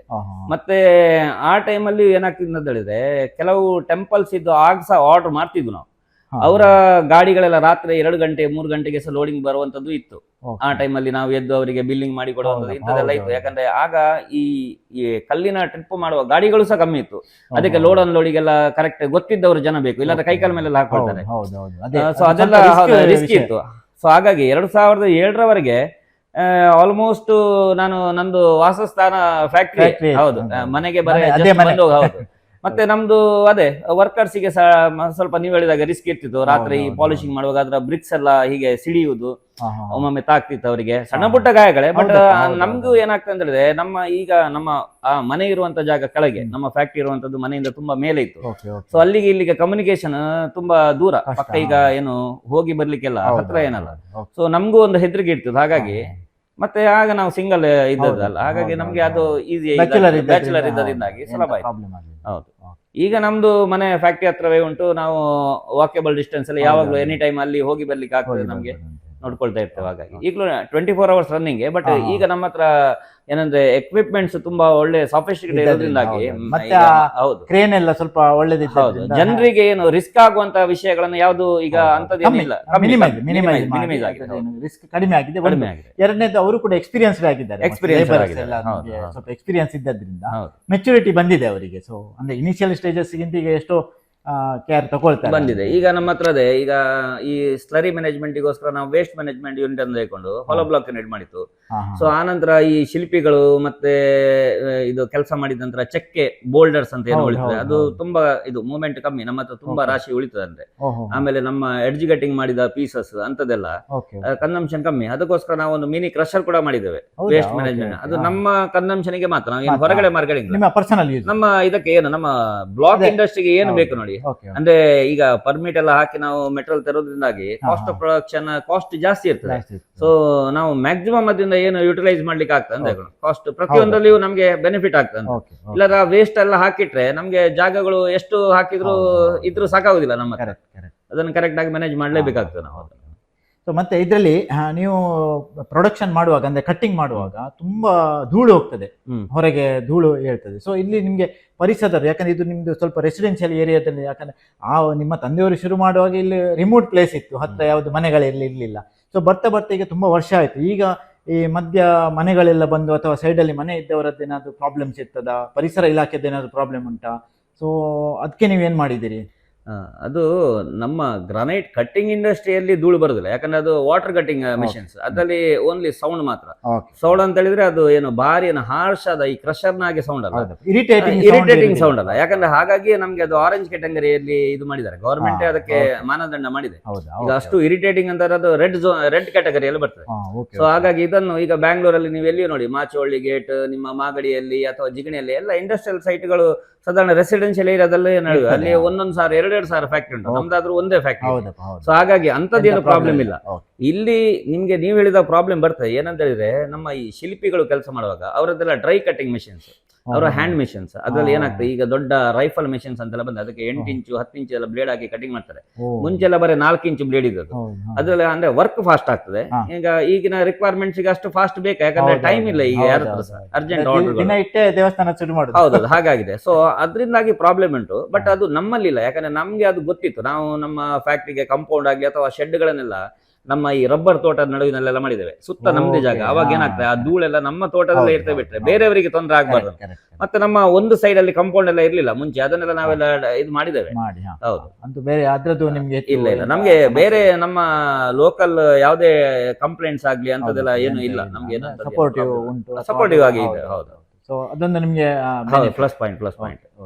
ಮತ್ತೆ ನಿಮ್ಗೆ ಈಗ ಇದರಲ್ಲಿ ಮುಂದುವರೆದುಕೊಂಡು ಬಂದಾಗ ಇನ್ನು ಏನಾದರೂ ಹೆಚ್ಚಿನ ಅಪಾರ್ಚುನಿಟಿಗಳು ಅಥವಾ ನಿಮ್ಗೆ ಅಂದ್ರೆ ಮಾರ್ಕೆಟಿಂಗ್ ಮಾಡುವಂತ ಅವಶ್ಯಕತೆ ಉಂಟಾ? ಈಗ ನಿಮ್ಗೆ ಒಂದು 10, 15, 20 ವರ್ಷ ಆದದ್ರಿಂದ ನನ್ನ ಲೆಕ್ಕದಲ್ಲಿ ಅದು ರಿಪೀಟ್ ಕಸ್ಟಮರ್ಸ್ ಬರ್ತಾರಾ ಅಥವಾ ನೀವು ಮಾರ್ಕೆಟಿಂಗ್ ಮಾಡ್ತಾ ಇದ್ದೀರಾ ಇದಕ್ಕೆ ಇನ್ನೂ ಸಹ ಹೇಗೆ? ಇಲ್ಲ, ಈಗ ರಿಪೀಟ್ ಕಸ್ಟಮರ್ಸ್ ಇದ್ದಾರೆ. ಮತ್ತೆ ಏನಂತ ಹೇಳಿದ್ರೆ, ನಾವು ನಿಜವಾಗಿ ನೋಡ್ಲಿಕ್ಕೆ ಹೋದ್ರೆ ನಾವು ಸ್ಟಾರ್ಟಿಂಗ್ ನಮ್ಮ ಬಗ್ಗೆ ಬಾರಿ ಅಡ್ವರ್ಟೈಸ್ಮೆಂಟ್ಗೋಸ್ಕರ ಅಂತ ನಮ್ಮ ಯೂನಿಟ್ ಬಗ್ಗೆ ನಾವು ಖರ್ಚೆ ಮಾಡಲಿಲ್ಲ. ನಮ್ದು ಕ್ವಾಲಿಟಿಯಿಂದಾಗಿ ನಮ್ಮ ಹತ್ರ ಕಸ್ಟಮರ್ಸ್ ಒಬ್ರಿಂದಾಗಿ ಒಬ್ರಿಗೆ ಇದಾಗಿ ಬಾಯಿ ಹಾಗೆ ಬಂದದ್ದೇ ಜಾಸ್ತಿ. ರೆಫರಲ್, ಹೌದು, ರೆಫರಲ್ ಜಾಸ್ತಿ ಉಂಟು. ಹಾಗಾಗಿ ಯಾವುದೇ ದೊಡ್ಡ ಪ್ರಾಜೆಕ್ಟ್ ನವರಿಗೆ ಕೂಡ ನಮ್ಮ ಒಂದು ರೆಫರೆನ್ಸ್ ಇದ್ದೇ ಇರ್ತದೆ. ನೀವು ಒಮ್ಮೆ ಅಲ್ಲಿ ಅವರ ಹತ್ರ ಹೋಗಿ ಮಾತಾಡ್ಕೊಂಡು ಬನ್ನಿ ಅಂತ. ಸೊ ಅಂತದ್ದೇ ನಾವು ಜಾಸ್ತಿ ಮಾಡಿದ್ದೇವೆ. ಈಗ ನಮ್ಮ ಟೆಂಪಲ್ಸ್ ಕೂಡ ಈಗ ನಾವು ಜಾಬ್ ವರ್ಕ್ ತುಂಬಾ ಮಾಡಿಕೊಟ್ಟಿದ್ದೇವೆ. ನೀವು ನೋಡ್ಲಿಕ್ಕೆ ಹೋದ್ರೆ ನಮ್ಮ ಫಸ್ಟ್ ಸಣ್ಣ ಯೂನಿಟ್ ಇರುವಾಗ್ಲೇ ಈ ಬಪ್ಪನಾಡು ದುರ್ಗಾಪರಮೇಶ್ವರ ಅದಕ್ಕೆ ದಕ್ಷಿಣಾಮೂರ್ತಿ ಅಂತ ಅಷ್ಟು ದೊಡ್ಡ ಶಿಲ್ಪಿ ಅವರು ಸೀದಾ ನಮ್ಮಲ್ಲಿ ಬಂದು ಅವರದ್ದು ಜಾಬ್ ವರ್ಕ್ ಎಲ್ಲ ನಮ್ಮ ಹತ್ರ ಮಾಡಿಸ್ಕೊಂಡು ಹೋದದ್ದು. ಆನಂತರ ಅವರು ತುಂಬಾ ಆರ್ಡರ್ ಇತ್ತು, ಅವರು ಶ್ರೀಲಂಕಾಕ್ಕೆಲ್ಲ ತಗೊಂಡು ಹೋಗಿದಾರಂತೆ ಕಲ್ಲು. ನಮ್ಗೆ ಗೊತ್ತಿಲ್ಲ, ಮಂಗಳೂರಲ್ಲಿ ರೆಡಿ ಮಾಡಿಸ್ಕೊಂಡು ಹೋಗಿದ್ದಾರೆ.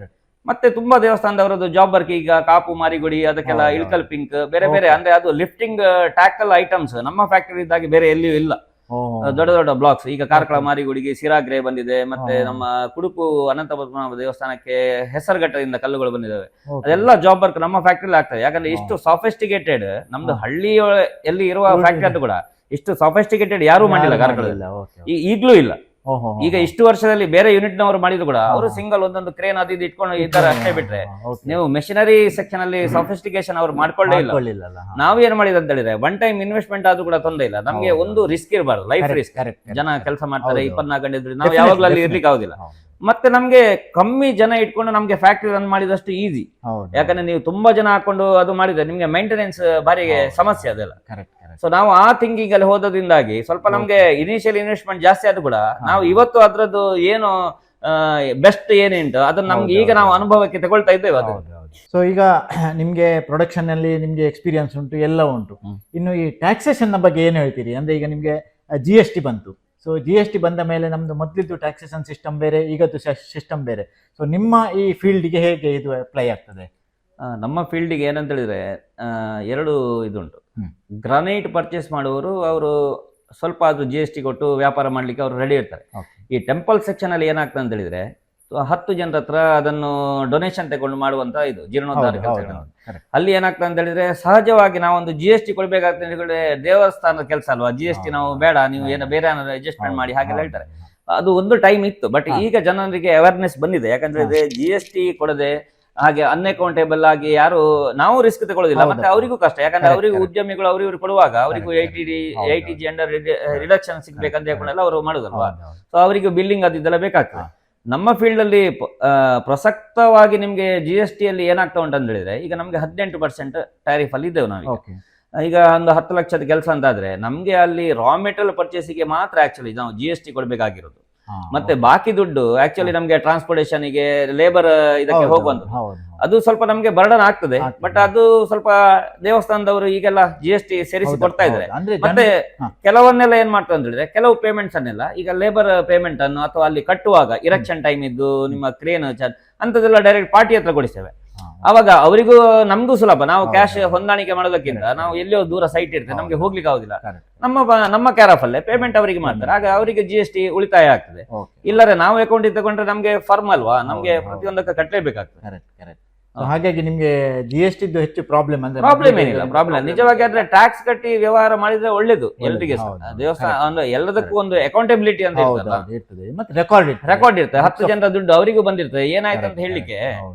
ಕರೆಕ್ಟ್. ಆಕ್ಚುಲಿ ದೇವಸ್ಥಾನದ ಕೆಲಸಗಳೆಲ್ಲ ಈ ಪಬ್ಲಿಕ್ ಮನಿ ಇದ್ದದ್ರಿಂದ ಅಲ್ಲಿ ಸಹ ಆಡಿಟ್ ಆಗ್ತದೆ. ಆಡಿಟ್ ನಾಳೆ ಪ್ರಾಬ್ಲಮ್ ಕಾರಣ ಆಗುವಂತ ಚಾನ್ಸಸ್. ಸೊ ರಿಸ್ಕ್ ಇರುವುದಿಲ್ಲ ಅಂತ. ಎರಡನೇದು, ನಿಮ್ಮ ತಮ್ಮ ಕೂಡ ಇದೇ ಫೀಲ್ಡ್ ಅಲ್ಲಿ ಇದ್ದಾರೆ. ಸೊ ಹಾಗೆ ತಮ್ಮಂದು ಬೇರೆ ಫರ್ಮ್ ಅಂತ ಹೇಳಿ ಉಂಟಾ, ಅಥವಾ ಒಂದೇ ಫರ್ಮ್ ಅಲ್ಲಿ ನೀವು ಮಾಡ್ತಾ ಇದ್ದೀರಾ, ಅಥವಾ ಕೆಲಸಗಳನ್ನು ನೀವು ಹೇಗೆ ಹಂಚಿಕೊಳ್ತೀರಿ? ಯಾಕಂದ್ರೆ ಇದು ಒಂದು ಟೀಮ್ ವರ್ಕ್ ಮಾಡುವಂತದ್ದು ಇಷ್ಟು ದೊಡ್ಡ ಫರ್ಮ್ ನಲ್ಲಿ ಅಷ್ಟು ಒಂದು ಸಣ್ಣ ವಿಷಯ ಅಲ್ಲ ಅಂತ. ಯಾಕಂದ್ರೆ ನಮ್ಗೆ ಒಂದು ಭಿನ್ನಾಭಿಪ್ರಾಯಗಳು ಇರ್ತದೆ, ಅಥವಾ ಒಬ್ಬೊಬ್ಬರದ್ದು ಥಿಂಕಿಂಗ್ ಬೇರೆ ಬೇರೆ ಇರ್ತದೆ. ಸೊ ಇದರ ಕೋಆರ್ಡಿನೇಷನ್ ನೀವು ಹೇಗೆ ಇದು ಮಾಡ್ತೀರಿ? ಅಂದ್ರೆ ನಮಗೆ ವೀಕ್ಷಕರಿಗೆ ಕೂಡ ಒಂದು ಹೇಳ್ಬೇಕು, ಯಾಕಂದ್ರೆ ಇದೊಂದು ಮಾಡೆಲ್ ತರ. ನಾವು ನೋಡಿ, ಒಂದು ಫ್ಯಾಮಿಲಿಯಲ್ಲಿ ಎಲ್ಲರೂ ಒಟ್ಟಾಗಿ ಒಂದೇ ಬಿಸ್ನೆಸ್ ಮಾಡಿದ್ರೆ ಎಷ್ಟು ಸಹ ಫ್ಲರಿಶ್ ಆಗ್ಬಹುದು. ಯಾಕಂದ್ರೆ ಅದೊಂದು ಟೀಮ್ ದೊಡ್ಡದಿರ್ತದೆ. ಒಬ್ಬರೇ ಒಂದು ಹೋರಾಡೋದಕ್ಕೂ ಎಲ್ಲರೂ ಒಟ್ಟಾಗಿ ಹೋರಾಡೋದಕ್ಕೂ ತುಂಬಾ ಡಿಫರೆನ್ಸ್ ಉಂಟು. ಸೊ ಇದರ ಹಿಂದಿನ ರಹಸ್ಯ ಒಂದು ನೀವು ಹೇಳ್ಬೇಕು. ಅದು ಕರೆಕ್ಟ್. ಯಾಕಂದ್ರೆ ಹೊಸ ತಲೆಮಾರು ಅಂತ ಹೇಳಿದ ಕೂಡಲೇ ಅವರದ್ದು ಥಿಂಕಿಂಗ್ ಬೇರೆ ಇರ್ತದೆ, ನಮ್ಮ ಥಿಂಕಿಂಗ್ ಬೇರೆ ಇರ್ತದೆ. ಟೆಕ್ನಿಕಲ್ ವಿಷಯಗಳಲ್ಲಿ ಈ ಕೆಲವೆಲ್ಲ ಸೈಟ್ಗಳಿಗೆ ಏನು ನಿಮ್ಮ ವೆಬ್ಸೈಟ್ಗಳಿಗೆ ಹೋಗಿ ಅಂತ ಅನುಭವಗಳನ್ನು ತೆಗೊಳ್ಳೋದ್ರಲ್ಲಿ ಅವನು ಹುಷಾರಿದ್ದಾನೆ. ಮತ್ತೆ ಅವನು ಬ್ಯಾಂಗ್ಳೂರಲ್ಲಿ 10 ವರ್ಷ ಜಾಬ್ ಮಾಡಿದ್ರಿಂದಾಗಿ ಕೆಲವೆಲ್ಲ ವಿಷಯಗಳಲ್ಲಿ ಅವರಿಗೆ ನಮಗಿಂತ ಬೇರೆ ಅನುಭವ ಇದ್ದೇ ಇರ್ತದೆ. ನಮ್ಮ ಹತ್ರ ಕಲಿಯುವಂತದ್ದು ಅವ್ರಿಗೆ ಇರ್ತದೆ, ಅವ್ರ ಹತ್ರ ಕಲಿಯುವಂತ ನಮ್ಗೆ ಇರ್ತದೆ. ಅದನ್ನ ನಾವು ಖಂಡಿತವಾಗಿ ಎಕ್ಸ್ಚೇಂಜ್ ಮಾಡ್ಕೊಳ್ತೇವೆ. ಈಗ ಅವನಿಗೆ ಏನು ಜವಾಬ್ದಾರಿ ಅಂತ ಹೇಳಿದ್ರೆ, ನಮ್ಮ ಕ್ವಾರಿಂಗ್ ಇದ್ದು 100% ಅಕೌಂಟ್ಸ್ ಮತ್ತೆ ಅಲ್ಲಿದ್ದು ಪ್ರೊಡಕ್ಷನ್ ಸೆಕ್ಟರ್ ಎಲ್ಲ ಅವನೇ ನೋಡ್ಕೊಳ್ತಾನೆ. ಪ್ಲಸ್ ಇಲ್ಲಿ ನಮ್ಮ ಫ್ಯಾಕ್ಟ್ರಿ ಸಹ ರಿಪೇರಿ ಸೆಕ್ಷನ್ ಇದ್ದು ಅಂತದೆಲ್ಲ ಇದ್ರೆ ಗ್ಯಾರೇಜಿಗೆ ಇದು ಹೋಗುವಂತದೆಲ್ಲ ಮಾಡ್ತಾರೆ. ನನ್ಗೆ ಏನಾಗ್ತದೆ ಅಂದ್ರೆ, ನಾನು ಆಲ್ಮೋಸ್ಟ್ ಮಳೆಗಾಲದ ಟೈಮಲ್ಲಿ ನಾನು ಸ್ವಲ್ಪ ಫ್ರೀ ಇರ್ತೇನೆ. ಯಾಕಂದ್ರೆ ನಮ್ಮ ಟೆಂಪಲ್ ವರ್ಕ್ಸ್ ಆಗ ಸ್ವಲ್ಪ ಕಮ್ಮಿ ಇರ್ತೇನೆ. ನಮ್ದು ಈಗ ನವೆಂಬರ್ ನಂತರ ಆಲ್ಮೋಸ್ಟ್ ಮೇ ಎಂಡ್ ವರೆಗೆ ನಮ್ಗೆ ಹೈಯೆಸ್ಟ್ ವರ್ಕ್ಸ್ ಇರ್ತದೆ. ಆಗ ನನ್ಗೆ ಎಕ್ಸ್ಪರ್ಟೈಸೇಷನ್ ನಂದು ಏನಂದ್ರೆ ಸೈಟ್ ವಿಸಿಟ್, ನಂದು ವರ್ಕ್ಗಳನ್ನು ಮಾಡಿಸಿದ್ರೆ ನಮ್ಗೆ ಎಕ್ಸ್ಪರ್ಟ್ ಜಾಸ್ತಿ, ಹ್ಯಾಂಡಲ್ ಮಾಡುವಂತ ಹೇಗಂತ ಹೇಳಿ. ಮತ್ತೆ ಫ್ಯಾಕ್ಟ್ರಿ ಮ್ಯಾನೇಜ್ಮೆಂಟ್ ನಮ್ಗೆ ಆಲ್ರೆಡಿ ಮುಂಚಿನ ನಾನು ಇದ್ದರಿಂದ ನಂಗೆ ಅದೇನು ಪ್ರಾಬ್ಲಮ್ ಇಲ್ಲ. ಅವನು ಅದನ್ನು ನೋಡ್ಕೊಳ್ತಾ ಇದ್ದಾರೆ. ಮತ್ತೆ ನಮ್ದು 100% ಅಕೌಂಟ್ಸ್, ಈ GST CA ಹತ್ರ ಹೋಗುವಂತದ್ದು, ಬೇಕಾದ permissions time to time renewal ಮಾಡುವಂತದ್ದು ಅಂತದೆಲ್ಲ ಅವನದ್ದೇ ಇದು. ಹೌದು, ಹ್ಯಾಂಡಲ್ ಮಾಡ್ತಾನೆ ಅವನು. ಹಾಗಾಗಿ ನನ್ಗೆ ಅದು ಬಾರಿ ಒಳ್ಳೇದು. ಯಾಕಂದ್ರೆ ಇಲ್ಲಾದ್ರೆ ನಾವು ಅದಕ್ಕೋಸ್ಕರ ಯಾರನ್ನಾದ್ರೂ ಹೊರಗಿನವರನ್ನು ಹೈರ್ ಮಾಡಿದಾಗ ನಮ್ಮ ಮನೆಯವರಂತ ಆದ್ರೆ ಅದು ಪ್ರಾಮಾಣಿಕವಾಗಿ ಮಾಡ್ತಾರ ಅಂತ ಹೇಳ್ಬಿಟ್ಟು ಆತರ ಜವಾಬ್ದಾರಿಗಳನ್ನು ಹಂಚಿಕೊಂಡು ಮಾಡ್ತಾ ಇದ್ದೇವೆ. ಅಡ್ಮಿನಿಸ್ಟ್ರೇಷನ್ ವರ್ಕ್ ಎಲ್ಲ ಬೈ ಅಂಡ್ ಲಾರ್ಜ್ ಡಿಸ್ಕಷನ್ ಮಾಡ್ಕೊಂಡೆ ನಾವು ಮಾಡ್ತೇವೆ. ಒಳ್ಳೇದು ಕೆಟ್ಟದ್ದು ಏನಿದ್ರು ಕೂಡ ಡಿಸ್ಕಷನ್ ಮಾಡ್ಕೊಂಡು ಡಿಸಿಷನ್ ಬರುವಂತದ್ದು. ನಿಮ್ಮ ಈಗ ಈ ವೃತ್ತಿ ಜೀವನದಲ್ಲಿ ನಿಮ್ಮ ತಂದೆಯವರದ್ದು ಇರ್ಲಿ ನಿಮ್ದು ಇರ್ಲಿ, ಒಂದು ಮರೆಯಲಾಗದ ಕ್ಷಣ ಅಂತ ಹೇಳಿ ಯಾವುದಾದ್ರೂ ಇದ್ರೆ, ಅಥವಾ ಮರೆಯಲಾಗದ ಒಂದು ಇನ್ಸಿಡೆಂಟ್, ಮೆಮೊರೇಬಲ್ ಇನ್ಸಿಡೆಂಟ್ ಅಂತ ಹೇಳಿ ಏನಾದ್ರೂ ಇದ್ರೆ, ಟರ್ನಿಂಗ್ ಪಾಯಿಂಟ್, ಸೊ ಅಂಥದ್ದಿದ್ರೆ ಒಂದು ಅದ್ರ ಬಗ್ಗೆ ಒಂದು ಹೇಳಿ. ಖಂಡಿತವಾಗಿ 2002ನೇ ಇಸ್ವಿವರೆಗೆ ನಾವು ತುಂಬಾ ಫೈನಾನ್ಷಿಯಲ್ ಪ್ರಾಬ್ಲಮ್ ಎಲ್ಲ ಆಗಿ KSFC ಅವರದ್ದು ಎಲ್ಲಿವರೆಗೆ ಅಂತ ಹೇಳಿದ್ರೆ ಬೀಗ ಹಾಕುವಂತ ಪರಿಸ್ಥಿತಿ ಇತ್ತು ಕರೆಂಟಿನ ಪ್ರಾಬ್ಲಮ್ ಇಂದಾಗಿ. ಅಂತ ಟೈಮಲ್ಲಿ ನಾವೊಮ್ಮೆ ಯೂನಿಟ್ ಸೇಲ್ ಮಾಡೋದು ಅಂತ ಹೇಳ್ಕೊಂಡೆಲ್ಲ ಅಡ್ವರ್ಟೈಸ್ಮೆಂಟ್ ಎಲ್ಲ ಹಾಕಿದ್ವು. ಆ ಟೈಮಲ್ಲಿ ಉಡುಪಿಯ ಒಂದು ಪಾರ್ಟಿ ನಮ್ಮೊಟ್ಟಿಗೆ ಪಾರ್ಟ್ನರ್ಶಿಪ್ ಮಾಡ್ಲಿಕ್ಕೆ ಅಂತ ಹೇಳ್ಕೊಂಡೆಲ್ಲ ಬಂದಿದ್ರು. ಆಗ ನಮ್ಮ ಹತ್ರ ಇದ್ದ ಜಾಗ ಸಾಕಾಗುದಿಲ್ಲ, ಈ ಫರ್ಮ್ ಅನ್ನು ಸ್ವಲ್ಪ ಎಕ್ಸ್ಪಾನ್ಷನ್ ಮಾಡುವಂತ ಹೇಳುವಾಗ ನಮ್ಮದೇ ಪಕ್ಕದ ಒಂದು ಜಾಗ ಇತ್ತು, ನಮ್ಮವರದ್ದು ಜಾಗ ಇತ್ತು, ಅದನ್ನು ತಗೊಳ್ಳುವ ನಾವು ಒಟ್ಟಾಗಿ ಅಂತ ಹೇಳ್ಕೊಂಡು ಸರಿ. ಅದರ ಪ್ರಕಾರ ಅವ್ರ ಹತ್ರ ಮಾತುಕತೆ ಮಾಡಿ ನಮ್ಮ ಹರಿಹರೇಶ್ವರ ದೇವಸ್ಥಾನದಲ್ಲೇ ಅಡ್ವಾನ್ಸ್ ಎಲ್ಲ ಕೊಟ್ಟು, ಇನ್ನು ಮುಂದೆ ಅದನ್ನು 1 ತಿಂಗಳ 2 ತಿಂಗಳಲ್ಲಿ ಅದನ್ನು ನಾವು ಪರ್ಚೇಸ್ ಮಾಡುದು. ಮತ್ತೆ ನಮ್ಮ ಫರ್ಮ್ ಅನ್ನು ಇಬ್ರು ಸೇರಿ ನಮ್ಮ ಎಕ್ಸ್ಪೀರಿಯನ್ಸ್ ಪ್ಲಸ್ ಅವರ ಬಂಡವಾಳ ಸೇರಿ ಎಕ್ಸ್ಪಾನ್ಷನ್ ಮಾಡೋದಂತೆಲ್ಲ ಆಯ್ತು. ಬಟ್ ಏನಾಯ್ತು ಅಂತ ಹೇಳಿದ್ರೆ, ಅಚಾನಕ್ ಆಗಿ ಆ ಜಾಗದ ಮೇಲೆ ಏನೋ ಒಂದು ಲಿಟಿಗೇಷನ್ ಬಂತು. ಸೊ ಹಾಗಾಗಿ ಅದು ಅವರಿಗೆ ಪರ್ಚೇಸ್ ಮಾಡ್ಲಿಕ್ಕೆ ಆಗ್ಲಿಲ್ಲ. ಹಾಗಾಗಿ ಅವರಿಗೆ ಅದು ಪಾರ್ಟ್ನರ್ಶಿಪ್ ಕೂಡ ಇದು ಬೇಡ, ಏನೋ ಇದರಲ್ಲಿ ತೊಂದರೆ ಆಗ್ಬೋದು ನಮ್ಗೆ, ಯಾಕೋ ಫಸ್ಟಿಗೆ ನಾವು ಹೊರಟ ವೇಳೆಗಳಿಗೆ ಒಳ್ಳೇದಿಲ್ಲ ಅನ್ನೋದೊಂದು ಅವರಿಗೊಂದು ಮನಸ್ಸಿಗೆ ಬಂದಿರ್ಬೋದು. ಸೊ ಹಾಗಾಗಿ ಅವರು ಅದನ್ನು ಬಿಟ್ಟು ಹೋದ್ರು. ಬಟ್ ನಮ್ಗೆ ನಾವು ಕಷ್ಟದಲ್ಲಿ ಇದ್ವು, ಬಟ್ ನಮ್ಗೆ ಅದರಿಂದಾಗಿ ಏನೋ ಇದಾಗ್ಲಿಲ್ಲ, ಡಿಫರೆನ್ಸ್ ಏನಾಗಿಲ್ಲ. ಬಟ್ ನಾವೇನ್ ಮಾಡಿದ ಅಂತ ಹೇಳಿದ್ರೆ, ನಾವು ಅದನ್ನ ಚಾಲೆಂಜ್ ಆಗಿ ತಗೊಂಡು ಏನ್ ಮಾಡಿದ ಅಂತ ಹೇಳಿದ್ರೆ, ಎಷ್ಟೇ ಕಷ್ಟ ಇದ್ರು ಕೂಡ ಆಗೊಂದು ಕುರಿ ಫಂಡಿಗೆ ಸೇರಿದ್ದೆ ನಾನು. ಒಂದು ಕಷ್ಟ ಕಾಲದಲ್ಲಿ ಏನಾದ್ರೂ ಆಗ್ತದೆ, ಆ ಕುರಿ ಫಂಡ್ ಅಲ್ಲಿ ನನ್ನ 2 ಜನ ಸ್ನೇಹಿತರಿದ್ರು. ಅವರು ನಮ್ಗೆ ರಾ ಮೆಟೀರಿಯಲ್ ಸಪ್ಲೈ ಮಾಡ್ತಿದ್ರು. ಅವರು ಅವರ ಫಂಡ್ ಅನ್ನು ಡ್ರಾ ಮಾಡಿ, ನನ್ನ ಫಂಡ್ ಅನ್ನು ಡ್ರಾ ಮಾಡಿ, ನಾನು ಏನ್ ಮಾಡಿದೆ, ಫಸ್ಟ್ KSFC ಇದು ಫುಲ್ ಕ್ಲಿಯರ್ ಮಾಡಿಬಿಟ್ಟು ನಾವು ಹೋದ ಕೂಡಲೇ. ಸೊ ನಮ್ಗೆ ಅದು ಬಾರಿ ಬೂಸ್ಟಪ್ ಆಯ್ತು. ಆ ನಂತರ ಏನಾಯ್ತು, ಎವ್ರಿ ಮಂತ್ ನಮ್ಗೊಂದು ಡೇಟ್ ಕೊಟ್ಟಿದ್ರು, ಇಂಥ ಡೇಟಿಗೆ ನೀವು ಕಟ್ತಾ ಹೋಗಿ ಅಂತ. ನಾವು ಅದನ್ನ ರೆಗ್ಯುಲರ್ ಮಾಡ್ತಾ ಹೋಯ್ತು. ಅದಕ್ಕೆ ದೇವರು ಏನೋ ನಮ್ಗೆ ಸಹಾಯ ಆಯ್ತು. ಎಷ್ಟೇ ಕಷ್ಟ ಆದ್ರೂ ಕೂಡ ಆ ಒಂದು ದುಡ್ಡಿಗೆ ನಮ್ಗೆ ಏನು ಸಮಸ್ಯೆ ಆಗ್ತಿರಲ್ಲ ಲೋನ್ ಕಟ್ಲಿಕ್ಕೆ. ಆ ತರ ಆದ ಕೂಡಲೇ ಏನಾಯ್ತು, ನೆಕ್ಸ್ಟ್ 1 ವರ್ಷದವರೆಗೆ ಆ ಜಾಗ ಹಾಗೆ ಇತ್ತು, ಏನ್ ಮಾಡ್ಲಿಕ್ಕೆ ಆಗ್ಲಿಲ್ಲ.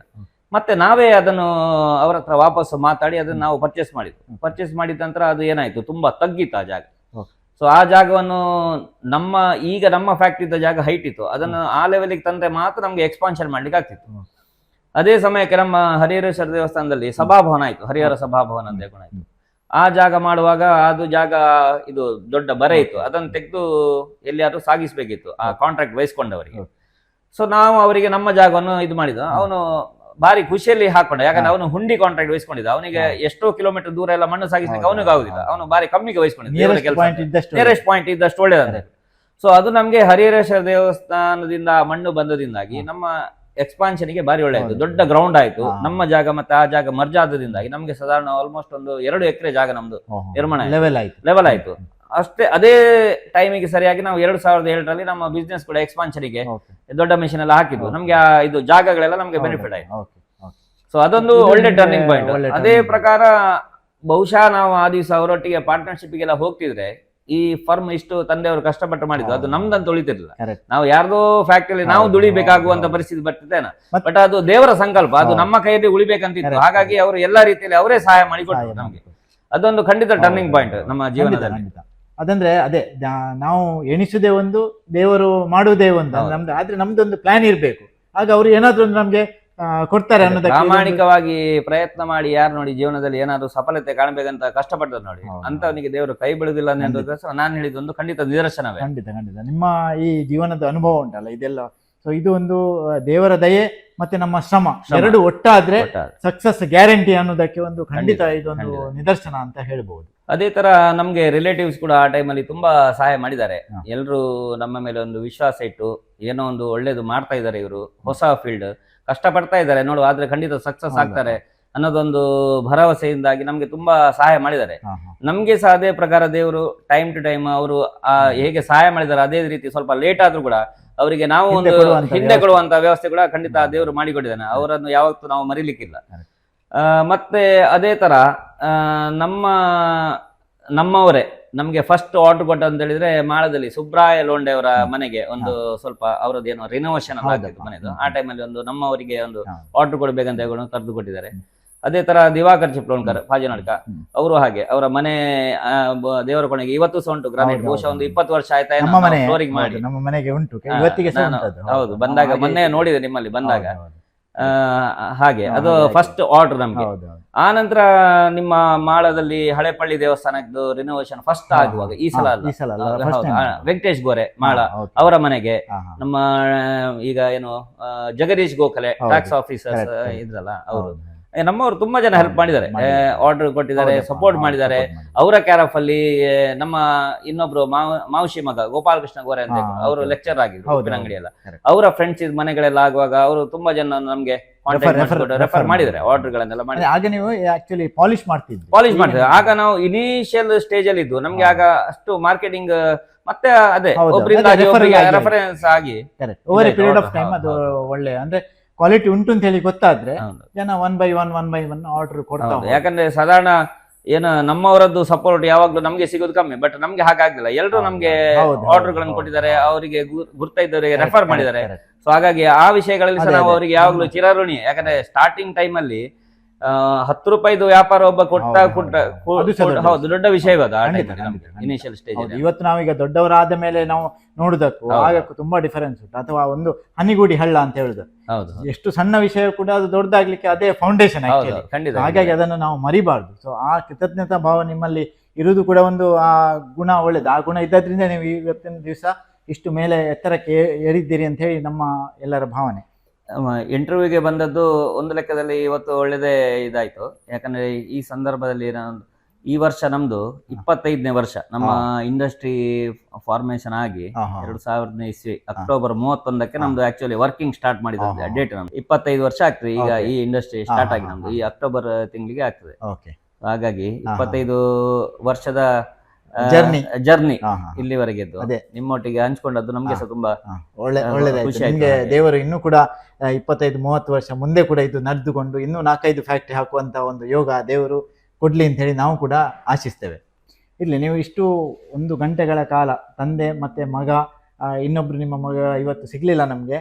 ಸೊ ನೀವು ಇಷ್ಟು ನಮಗೋಸ್ಕರ ಇವತ್ತು 1 ಗಂಟೆ ನಿಮ್ಮ ಅಮೂಲ್ಯವಾದ ಸಮಯವನ್ನ ಒಂದು ನಮಗೋಸ್ಕರ ಕಾಯ್ದಿರಿಸಿ ನಮ್ಮ ವೀಕ್ಷಕರಿಗೋಸ್ಕರ ಎಲ್ಲ ಈ ಮಾಹಿತಿಗಳನ್ನು, ನಿಮ್ಮ ಸ್ಟ್ರಗಲ್ ಇರ್ಬೋದು ಅಥವಾ ಒಳ್ಳೆ ದಿನಗಳಿರ್ಬೋದು, ಕಷ್ಟದ ದಿನಗಳಿರ್ಬೋದು, ಎಲ್ಲವನ್ನು ನೀವು ಇವತ್ತು ನೆನಪು ಮಾಡಿ ಅದನ್ನು ಒಂದು ನಾವು ರೀಕಲೆಕ್ಟ್ ಮಾಡಿ ನಮ್ಮ ವೀಕ್ಷಕರಿಗೋಸ್ಕರ ಅದನ್ನು ಇಟ್ಟದ್ರಿಂದಾಗಿ ಆ ವೀಕ್ಷಕರಿಗೆ ಕೂಡ ಮುಂದೆ ಯಾರಾದರೂ ಒಂದು ಬಿಸ್ನೆಸ್ ಮಾಡೋದಾದ್ರೆ ಇರಲಿ ಅಥವಾ ಯಾವುದಾದ್ರೂ ಒಂದು ಜೀವನದಲ್ಲಿ ಮುಂದುವರಿತಾ ಹೋಗುವಾಗ ಆ ಸ್ಟ್ರಗಲ್ಸ್ ಬಂದಾಗ ನಮಗೇನಾದರೂ ಒಂದು ಮೋಟಿವೇಶನ್ ಬೇಕು.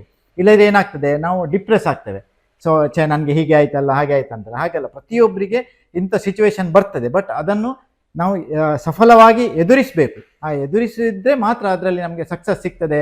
ಎದೆಗುಂದಬಾರ್ದು. ಒಂದು ಎರಡನೇದು ದೇವರ ದಯೆ. ನಾವು ದೇವರನ್ನು ಗಟ್ಟಿ ಇಟ್ಕೊಳ್ಬೇಕು. ಅವ ನೋಡ್ಕೊಳ್ತಾನೆ ಎಂತ ಇದ್ರೆ ಅನ್ನುವಂಥ ಭಾವನೆಯಲ್ಲಿ, ಮತ್ತು ನಮ್ಮ ಸಣ್ಣ ದೇವರು ಕೊಟ್ಟ ಬುದ್ಧಿಶಕ್ತಿಯನ್ನು ಉಪಯೋಗಿಸಿಕೊಂಡು ಮುಂದುವರಿದ್ರೆ ಸಕ್ಸಸ್ ಸಿಗ್ತದೆ ಅನ್ನೋದಕ್ಕೆ ನೀವೊಂದು ಆದರ್ಶ ಅಂತೇಳಿ ನಾವು ಎಣಿಸಿಕೊಂಡು ಇವತ್ತು ನಿಮಗೆ ನಿಮ್ಮೊಟ್ಟಿಗೆ ಸಂದರ್ಶನ ಮಾಡಿ ನಿಮ್ಮೊಟ್ಟಿಗೆ ಈ ಅಭಿಪ್ರಾಯಗಳನ್ನು ಹಂಚಿಕೊಳ್ಳಿಕ್ಕೆ ಅಂತೇಳಿ ಬಂದಿದ್ದೇವೆ. ನಮ್ಮೊಂದಿಗೆ ನೀವು ಸಹಕರಿಸಿ ನಿಮ್ಮ ಅಭಿಪ್ರಾಯಗಳನ್ನು ಹಂಚಿಕೊಂಡದ್ದಕ್ಕೆ ನಮ್ಮ ಸುವಿಧಾ ಯೂಟ್ಯೂಬ್ ಚಾನಲ್ನ ಪರವಾಗಿ ಮತ್ತು ವೀಕ್ಷಕರ ಎಲ್ಲರ ಪರವಾಗಿ ನಿಮಗೆ ಅನಂತ ಧನ್ಯವಾದಗಳನ್ನು ನಾನು ಹೇಳಲಿಕ್ಕೆ ಬಯಸ್ತೇನೆ. ನಮಸ್ಕಾರ. ಎಲ್ಲ ವೀಕ್ಷಕರಿಗೆ ನನ್ನದೊಂದು ರಿಕ್ವೆಸ್ಟ್ ಏನು ಅಂತ ಹೇಳಿದರೆ, ನಮ್ಮ ಚಾನಲನ್ನು ಸಬ್ಸ್ಕ್ರೈಬ್ ಮಾಡಿ, ಹಾಗೆ ಎಲ್ಲರಿಗೆ ನೀವು ಶೇರ್ ಮಾಡಿ. ಯಾಕಂತ ಹೇಳಿದರೆ ನಮ್ಮದೊಂದು ಇದು ಒಂದು ಸೆಲ್ಫ್ಲೆಸ್ ಪ್ರಯತ್ನ. ಇದರಲ್ಲಿ ನಾವು ಯಾವುದೇ ಫಿನಾನ್ಷಿಯಲ್ ಇದು ಮಾನಿಟೈಸೇಷನ್ಗೋಸ್ಕರ ಇರಲಿ ಅಥವಾ ವ್ಯೂ ಜಾಸ್ತಿ ಆಗಲಿಕ್ಕೋಸ್ಕರ ನಾವು ಮಾಡ್ತಾ ಇಲ್ಲ. ನಾವು ಕೇವಲ ನಮ್ಮ ಸಮಾಜದಲ್ಲಿ ಈ ಎಲೆಮರೆಯ ಕಾಯಿ ಅಥವಾ ಸಾಧಕರು, ಪ್ರತಿಯೊಬ್ಬರು ಸಾಧಕರೇ, ಯಾರು ಕೂಡ ಕಮ್ಮಿ ಅಂತ ನಾವು ಮಾಡೋದಲ್ಲ. ಸೊ ಎಲ್ಲರನ್ನು ಹುಡುಕಿ ಅವರ ಆ ಸ್ಟ್ರಗಲನ್ನು ಅಥವಾ ಅವರು ಯಾವ ಸ್ಟೇಜಸ್ಸನ್ನು ಕ್ರಾಸ್ ಮಾಡಿ ಬಂದಿದ್ದಾರೆ ಅನ್ನೋದನ್ನು ಅವರ ಮುಖಾಂತರ ಕೇಳಿ ನಿಮ್ಮ ಎದುರಿಗೆ ಇಡುವಂಥ ಒಂದು ಪ್ರಾಮಾಣಿಕ ಪ್ರಯತ್ನವನ್ನು ಮಾಡ್ತಾ ಇದ್ದೇವೆ. ಸೊ ಹಾಗಾಗಿ ನಮಗೆ ಒಂದು ಸಬ್ಸ್ಕ್ರೈಬ್ ಮಾಡಿ ನಮ್ಮ ಚಾನಲನ್ನು. ನೀವು ಸಬ್ಸ್ಕ್ರೈಬ್ ಮಾಡಿದರೆ ನಿಮಗೆ ನೋಟಿಫಿಕೇಷನ್ ಬರ್ತದೆ, ಮತ್ತು ಆ ಬೆಲ್ ಐಕನನ್ನು ಕೂಡ ನೀವು ಪ್ರೆಸ್ ಮಾಡಿ. ಆಗ ನಿಮಗೆ ನಮ್ಮದು ಹೊಸ್ತು ವೀಡಿಯೋಸ್ ಬಂದಾಗ ನಿಮಗೆ ಅದು ನೋಟಿಫಿಕೇಷನ್ ಬರ್ತದೆ. ಹಾಗಾಗಿ ನೀವು ಯಾವುದೇ ವೀಡಿಯೋಗಳನ್ನು ಮಿಸ್ ಮಾಡೋದಿಲ್ಲ. ಯಾಕಂತ ಹೇಳಿದರೆ ಯಾರಿಗೆ ಗೊತ್ತು, ಇದರಲ್ಲಿ ಯಾವುದಾದ್ರೂ ಒಬ್ಬ ವ್ಯಕ್ತಿಯ ಸಂದರ್ಶನ ಅಥವಾ ಒಬ್ಬ ವ್ಯಕ್ತಿಯ ಅಭಿಪ್ರಾಯ ನಿಮ್ಮ ಜೀವನವನ್ನೇ ಬದಲಾಯಿಸ್ಬೋದು ಅಥವಾ ನಮ್ಮ ಜೀವನವನ್ನೇ ಬದಲಾಯಿಸ್ಬೋದು. ಸೊ ಅಂಥ ಒಂದು ಪವರ್ಫುಲ್ ಮೋಟಿವೇಶನ್ ಕೆಲವರ ಜೀವನದಲ್ಲಿ ಆಗಿರ್ತದೆ. ಸೊ ಅದು ನಾವು ನಮ್ಮಲ್ಲಿ ಅಳವಡಿಸ್ಕೊಳ್ಬೇಕು. ಸೊ ಅಂತಹ ಒಂದು ಸಂದೇಶಗಳನ್ನು ನೀಡಲಿಕ್ಕೋಸ್ಕರವೇ ನೀವು ಮರೆಯದೆ ನಮ್ಮ ಎಲ್ಲ ಸಂದರ್ಶನಗಳನ್ನು ನೀವು ಕೇಳಿ ಅಂತೇಳಿ ನಾವು ರಿಕ್ವೆಸ್ಟ್ ಮಾಡ್ತಾ ಇದ್ದೇವೆ. ಹಾಗೆ ನಾವು ನಮ್ಮ suddhisuvidha.in www.suddhisuvidha.in ಅನ್ನುವಂಥ ಒಂದು ಪ್ಲ್ಯಾಟ್ಫಾರ್ಮ್, ಚಿತ್ಪಾವನಿಗರಿಗೋಸ್ಕರ ಇರುವಂಥ ಒಂದು ಡಿಜಿಟಲ್ ಪ್ಲ್ಯಾಟ್ಫಾರ್ಮ್. ಇದರಲ್ಲಿ ನಮ್ಮ ಎಲ್ಲ ಚಿತ್ಪಾವನರ ಆಗು ಹೋಗುಗಳು, ನ್ಯೂಸ್ಗಳು ಅಥವಾ ನಮ್ಮ ಚಿತ್ಪಾವನರ ಬಗ್ಗೆ ಇರುವಂಥ ಲೇಖನಗಳು ಇರಲಿ ಅಥವಾ ನಮ್ಮ ಬಗ್ಗೆ ಒಂದು ಸಂಸ್ಕೃತಿ ಅಥವಾ ನಮ್ಮ ಸಂಸ್ಕಾರಗಳು ಅಥವಾ ನಮ್ಮ ವಲಸೆ ಬಂದದ್ದು, ಸೊ ಇದೆಲ್ಲವನ್ನು ನಾವು ಒಂದೇ ಪ್ಲ್ಯಾಟ್ಫಾರ್ಮ್ನಲ್ಲಿ ಹಾಕಬೇಕು ಅನ್ನುವಂಥ ಉದ್ದೇಶದಿಂದ ಒಂದು ವೆಬ್ಸೈಟನ್ನು ಮಾಡಿದ್ದೇವೆ. ಸೊ ಹಾಗೆ ಮುಂದಿನ ದಿನಗಳಲ್ಲಿ ಆ ವೆಬ್ಸೈಟಲ್ಲಿ ಮ್ಯಾಟ್ರಿಮೋನಿ ಮತ್ತು ಜಾಬ್ ರಿಲೇಟೆಡ್ ಅದು ಕೂಡ ಒಂದು ನಾವು ಸಪ್ರೇಟ್ ವೆಬ್ಸೈಟನ್ನು ಮಾಡ್ತಾ ಇದ್ದೇವೆ. ಅದನ್ನು ಕೂಡ ಡೆವಲಪ್ ಮಾಡ್ತಾ ಇದ್ದೇವೆ. ಸೊ ಈ ರೀತಿ ಆ ವೆಬ್ಸೈಟಿಗೆ ಲಾಗಿನ್ ಆಗಿ ಅದರಲ್ಲಿ ನೀವು ಡೈಲಿ ನ್ಯೂಸನ್ನು ಅಪ್ಲೋಡ್ ಮಾಡ್ತೇವೆ. ಅದನ್ನು ಕೂಡ ನೀವು ನೋಡಿ ನಮಗೆ ಸಪೋರ್ಟ್ ಮಾಡಬೇಕು. ಅಥವಾ ನಿಮ್ಮ ಏನಾದರೂ ಫೀಡ್ಬ್ಯಾಕ್ ಇದ್ದರೆ, ನಿಮ್ಮ ಸಲಹೆ ಸೂಚನೆಗಳಿದ್ದರೆ ಅದನ್ನು ಕೂಡ ನಮಗೆ ನೀವು ತಿಳಿಸಬೇಕು ಅಂತೇಳಿ ನಾನು ಈ ಮೂಲಕ ರಿಕ್ವೆಸ್ಟ್ ಮಾಡ್ತಾ ಇದ್ದೇನೆ. ಮತ್ತು ನಿಮ್ಮದು ಯಾವುದಾದ್ರೂ ಪರ್ಸನಲ್ ಮನೆಯಲ್ಲಿ ಆದಂತಹ ಒಂದು ಸಮಾರಂಭ ಇರಲಿ, ಸಭೆ ಇರಲಿ ಅಥವಾ ಏನಾದರೂ ಇನ್ವಿಟೇಷನ್ಸ್ ಇರಲಿ, ದೇವಸ್ಥಾನಗಳದ್ದು ಇನ್ವಿಟೇಷನ್ಸ್ ಇರಲಿ, ಅದನ್ನೆಲ್ಲ ನೀವು ನಮಗೆ ಕಳಿಸಿಕೊಡಿ. ನಾವು ನಮ್ಮ ಆ ವೆಬ್ಸೈಟ್ನಲ್ಲಿ ಹಾಕ್ತೇವೆ. ಸೊ ಅದಕ್ಕೆ ನಾವು ಯಾವುದೇ ಚಾರ್ಜಸನ್ನು ತಗೊಳ್ಳೋದಿಲ್ಲ. ಈಗ 6 ತಿಂಗಳು ಅಂದರೆ ಈ ಡಿಸೆಂಬರ್ವರೆಗೆ ನಮ್ಮದು ಎಲ್ಲ ಯಾವುದೇ ಈವನ್ ಅಡ್ವರ್ಟೈಸ್ಮೆಂಟ್ ಸಹ ಕೊಡ್ಬೋದು. ಎಲ್ಲ ಹಾಕಿದ್ದು ಯಾವುದಕ್ಕೂ ನಾವು ಚಾರ್ಜ್ ಮಾಡೋದಿಲ್ಲ. ಸೊ ಅದರ ನಂತರ ಒಂದು ನಾಮಿನಲ್ ಅಡ್ವರ್ಟೈಸ್ಮೆಂಟ್ಗಳಿಗೆ ಚಾರ್ಜ್ ಮಾಡುವಂಥ ಇದು ನಮ್ಮಲ್ಲಿ ಇದೆ. ಅದು ನಾವು ಮುಂದಿನ ದಿನದಲ್ಲಿ ನಿಮಗೆ ತಿಳಿಸಿಕೊಡ್ತೇವೆ. ಹಾಗೆ ಇದೆಲ್ಲವನ್ನು ನೀವು ನಮಗೆ ಕೊಟ್ಟು ನಮಗೆ ಸಹಕಾರ ಮಾಡಿ, ನಮ್ಮ ಅಂದರೆ ನಂದು ಅಂತಲ್ಲ, ಇದು ನಮ್ಮ ಇಡೀ ನಮ್ಮ ಕಮ್ಯುನಿಟಿದು ಇದು ವೆಬ್ಸೈಟ್ ಅಥವಾ ನಮ್ಮ ಕಮ್ಯುನಿಟಿಯನ್ನು ಮುಂದಕ್ಕೆ ಒಂದು ಸ್ಟ್ರಾಂಗ್, ನಾವು ಸೆಲ್ಫ್ ಸಫಿಷಿಯೆಂಟ್, ನಾವು ಯಾರದೊಂದು ಗೌರ್ಮೆಂಟಿಂದಾಗಲಿ ಅಥವಾ ಬೇರೆಯವರ ಹತ್ರ ಕೈಯೊಡ್ಡಿ ಹೋಗಿ ಇದನ್ನು ತಗೊಳ್ಳೋದಕ್ಕಿಂತ ನಮ್ಮಷ್ಟಕ್ಕೆ ನಾವು ಬೆಳೆದು ಒಂದು ಯುನೈಟ್ ಚಿತ್ಪಾವನ್ಸ್ ಆಗಿ ಬೆಳಿಬೇಕು ಅನ್ನುವಂಥ ಉದ್ದೇಶದಿಂದ ಮಾಡಿರುವಂಥ ಒಂದು ಸಣ್ಣ ಪ್ರಯತ್ನ. ಈ ಸಣ್ಣ ಪ್ರಯತ್ನಕ್ಕೆ ಎಲ್ಲ ನಮ್ಮ ಸಮಾಜ ಬಾಂಧವರ ಸಪೋರ್ಟು, ಆಶೀರ್ವಾದ, ಹಿರಿಯರ ಆಶೀರ್ವಾದ ಮತ್ತು ದೇವರ ದಯೆ ಇದೆ ಅಂತೇಳಿ ತಿಳ್ಕೊಂಡು ನಾವು ಮುಂದುವರಿತಾ ಇದ್ದೇವೆ. ಇದಕ್ಕೆ ನಿಮ್ಮೆಲ್ಲರ ಸಹಕಾರವನ್ನು ಈ ಮೂಲಕ ನಾನು ಬಯಸ್ತಾ ಇದ್ದೇನೆ.